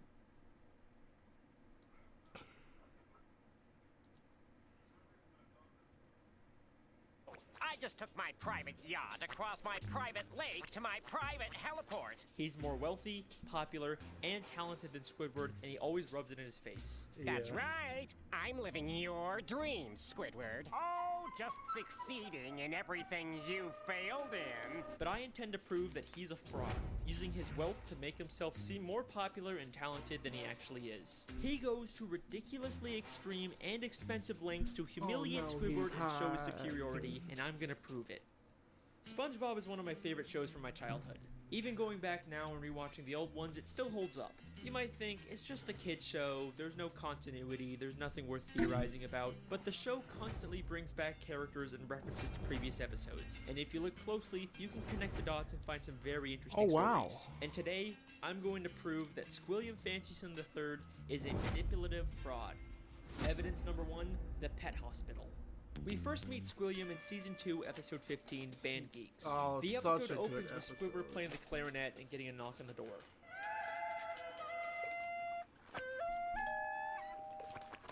Yeah, we're with the pet hospital down the street, and I understand you have a dying animal on the premises. Immediately after, Squidward gets a call from Squilliam. Hello, you've reached the house of unrecognized talent. Please start after the... Sounds as though you've got a dying animal to attend to, eh, old chum? I believe that not only was Squilliam spying on Squidward to know when he was playing his clarinet, but he also hired the doctor to come and embarrass Squidward. Yeah, we're with the pet hospital down the street. Pet hospital down the street. We have never seen a pet hospital in Bikini Bottom. We've only ever seen just the regular Bikini Bottom hospital. We've seen this purple doctorfish before, but once again, he's never worked at a pet hospital. We've only ever seen him at the regular general hospital. Well, Mr. Squarepants, it seems you have the suds. Are you ready for your treatment? Then there's this green fish behind him, and we've only ever seen him as one of the many identical paramedics that work at the Bikini Bottom Hospital. We even see him at the end of the episode to take Squilliam away after fainting. So it is very likely that Squilliam hired these two and told them to pretend like they're from a pet hospital just to humiliate Squidward. But this is just the start of Squilliam's elaborate lies. Evidence number 2, the Bubble Bowl. In the same episode, Squilliam also says, I'm the leader of a big fancy band now, and we're supposed to play the Bubble Bowl next week. The problem is, I'm busy next week and can't make it, so I was hoping you and your band could cover for us. But we've never seen Squilliam's band before, and despite claiming he's too busy to make it to the Bubble Bowl, he still shows up at the end to watch Squidward's band. So both his excuse and probably his band were made up to pressure Squidward into humiliating himself at the Bubble Bowl. Evidence number 3, Squilliam's friends. In Season 3, Episode 8, Squilliam returns. Squidward leaves for work and conveniently bumps into Squilliam and all of his fancy friends, despite Squilliam not seeming like the kind of guy that would come near the Krusty Krab. He and his friends make fun of Squidward for working as a cashier. Hold it! Don't tell me! You're a cashier! Don't lie. Lying always makes it worse. But I believe that this encounter was planned out by Squilliam in advance, and he hired all of those people to pretend to be his friends. Take a look at Squilliam's friends. They're all nicely dressed, you kind of get the sense that they're fancy, high-status members of Bikini Bottom, but they aren't. This is more like what the fancy rich people in Bikini Bottom look like. These are just some regular Bikini Bottom citizens. Most of them usually don't even wear nice clothes like this. And most of them are regulars at the Krusty Krab and would already know Squidward as the cashier. My daddy doesn't have enough slime! These are not the type of people Squilliam would hang out with. I mean, why would Squilliam be hanging out with one of Pearl's teenage friends? At the end of the episode, Squilliam even admits to his whole life being fake. I made everything up about my life. I have no yachts, jets, or anything. I was only trying to impress you. And then, of course, he quickly says he's just kidding. Is that true? Of course not! I'm filthy stinking rich! But was he kidding? I mean, obviously he's rich, but is there a nugget of truth in there? Evidence number 4, the statue. In Season 7, Episode 6, Squidward has to pick up trash for community service, and Squilliam once again conveniently bumps into him and reveals he's cleaned up so much trash that the city actually built a statue of him. Maybe if you clean up Bikini Bottom, they'll build a statue of you. Oh wait! They've already built one. Of me! I cleaned up all of Bikini Bottom in only 1 week. I believe that once again, this encounter was staged by Squilliam, and he actually paid to get that statue built. As Squilliam tells Squidward about the statue, a female fish admires it and says, Bless you, Squilliam Fancyson. Bless you. But if you remember, this is one of those friends Squilliam likely paid, making her whole comment feel very fake. By the end of the episode, Squilliam's statue gets destroyed. A police officer approaches and they have this exchange. This is your statue? It was. Squilliam admits that it's his statue, not the city's. And why else would the officer give him specifically a ticket if it was city property? Evidence number 5, the concert. In Season 6, Episode 17, Squidward watches Squilliam play the clarinet at a big fancy concert. He receives a standing ovation, causing Squidward to leave angrily. But I believe this entire concert is a scam. Not only has the audience been paid to cheer, but Squilliam never even touches his instrument. Once again, many of the audience members were part of Squilliam's quote-unquote friends, but we also never actually see Squilliam play the clarinet. The episode opens right after he's finished his performance with the audience cheering, and one member of the audience says, "He's such a great musician. He doesn't even have to touch an instrument to be brilliant." Maybe the real reason Squidward leaves so angrily is because the audience cheered for Squilliam even though he never even touched his clarinet. Maybe Squilliam is just as bad as Squidward at the clarinet and he's trying to hide it. Squilliam has gone to some pretty extreme lengths just to humiliate Squidward, but nothing, and I mean nothing, compares to what he does next.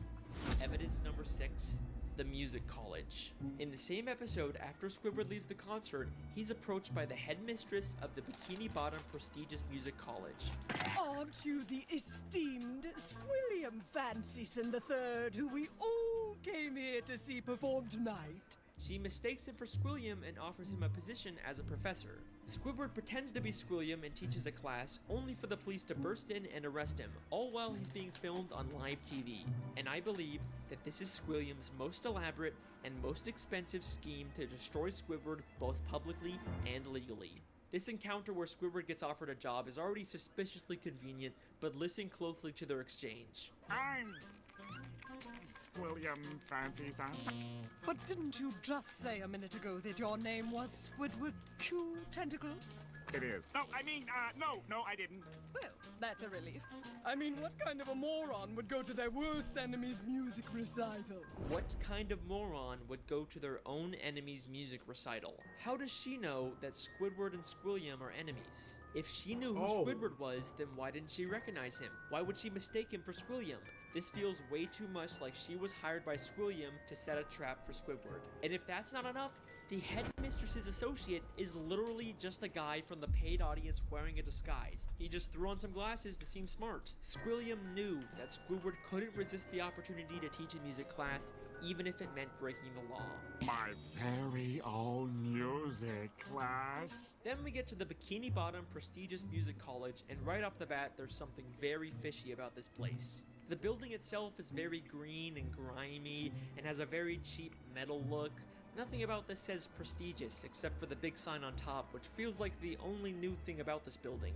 I think there is a very good chance that Squilliam just bought some old warehouse, then stuck a sign and some paint on it to disguise it as a college. I mean, look at these other schools in Bikini Bottom. They all have a very nice structure and a paint job, but this prestigious music college looks like a dumpster. Going into the classroom, not only does it have another one of Squilliam's friends, but if this is such a prestigious college, how did SpongeBob and Patrick get in here? Oh yeah. Would you two numbskulls mind telling me what you're doing in music class anyway? Sure. Patrick's New Year's resolution was to learn to play an instrument. They say it was their New Year's resolution to take a music class, but you'd think it'd be harder for them to get into an esteemed music school if they just decided to go to it on a whim. Seems like they're just letting in anyone to sell this ruse. Then, both the police, Squilliam and the headmistress, and a live news broadcast show up at the same time to arrest Squidward for impersonating Squilliam. If the extremely coincidental fact that all of these people suddenly showed up at the same time isn't enough for you to believe that Squilliam set it all up, I've got something that's going to blow your mind. Squilliam literally has the police working for him. Squidward Q Tentacles, I'm placing you under arrest for impersonating a genius. If that doesn't sound like he's been paid off, I don't know what does. The lengths that Squilliam goes to humiliate Squidward are insane. He literally builds statues and entire buildings just to make Squidward feel inferior. But why? Why would anyone go so far to embarrass an old high school band classmate? What happened between them? What could have caused this extreme level of dedication? Well, unfortunately, we never really get much information on their past. I've spent hours reading through the SpongeBob Wikipedia and looking at old episodes, and there really just isn't any clues that would explain their weird relationship. I guess we can't solve everything, but either way, that's my theory. Thank you so much for listening. I really hope you guys enjoyed. I'll see you next time. Wait a second. Season 6, Episode 5, Slide Whistle Stooges. Just a normal episode where SpongeBob and Patrick annoy Squidward. Nothing really out of the ordinary. Except I have one question about this episode. Why does Squidward have Squilliam's robe? That is clearly not the purple robe he usually wears. That is Squilliam Fancy Son III's robe. Why would Squidward have this? Unless they were more than just classmates. Could they have once been dating? No way. That's not possible. There's no evidence to support that. Right? Don't be intimidated, Squidward. Try to imagine him in his underwear. Oh no, he's hot! No. It can't be. I mean, what kind of a moron would go to their worst enemy's music recital? It's been right in front of us this whole time. Our sources last saw Evil harassing teenagers up at Makeout Reef. Ah, Makeout Reef. Good time, good time. Voted most likely to suck eggs in high school. Holy shit! So that entire end theory is to say Squidward is gay. And him and Squilliam are ex-boyfriends. That makes no sense. What the hell? It's all... I don't know, because it's like he pulled up pretty damn good evidence. But it just doesn't seem... I don't know. This is all just theory. None of this is true. Well, as far as we know, none of this has been said to be true. It's all theory. That's what a theory is. A theory is a possible outcome. A possibility of something. I don't see that. I mean... That makes sense. That does make a little bit of sense, though. Like, Squilliam's trying to get back at Squidward. They had a fallout. They dated or whatever. Let's say Squidward did something. And Squilliam's just trying to ruin his life. And in SpongeBob, we never see Squidward really with anyone. I mean, we see him with, like, try to date. But we've never actually seen him with like a wife or anything like that.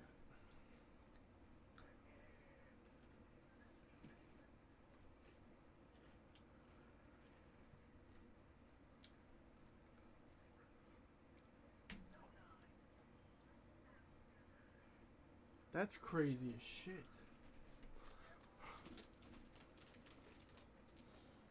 Is that the last thing you were watching, Weepster? Yeah, I'm gonna... It's almost 3 in the morning. I'm gonna try to go brush my teeth real quick and, in the bed. I'm in bed with my lady and slowly doze off. Before we end off tonight's stream, I want to say thank you to everyone who came by. I appreciate you guys so much. This is the first time I've streamed on the computer in almost 2 months. Hopefully soon I'll be doing some more PC streams. And next time me and Ryan do one of these streams, there will be if I get things working, there will be a special, something special being shown. All I gotta say is, hopefully it works. But thank you E-Man, thank you Gilbert. Gurf and Gilbert. Gilbert was here too. Thank you, Ethan. Thank you, Dino. Thank you. Who else? Serpents. Was Serpents here? He was here. Thank you, Ty. Thank you, Mr. Monkey. Thank you, OP Pickaxe, Aiden, Adrian. Thank you so much, Sir Bobcat. Taterhead. Thank you, baby. She's in the room next to me, so love you. Love you. Thank you, Care Bear, and everyone else. Thank you guys so much for watching. And as always, I will see you guys next stream. Maybe we'll see you tomorrow. No guarantees, but maybe. Also, go check out the newest short. It blew up a little bit more. The short has now over 500 plus views. Go check it out. Let's see if we can get to 1,000 plus views. And if not, maybe even more. Go check it out. Love you guys. I'm out. Fuck it right.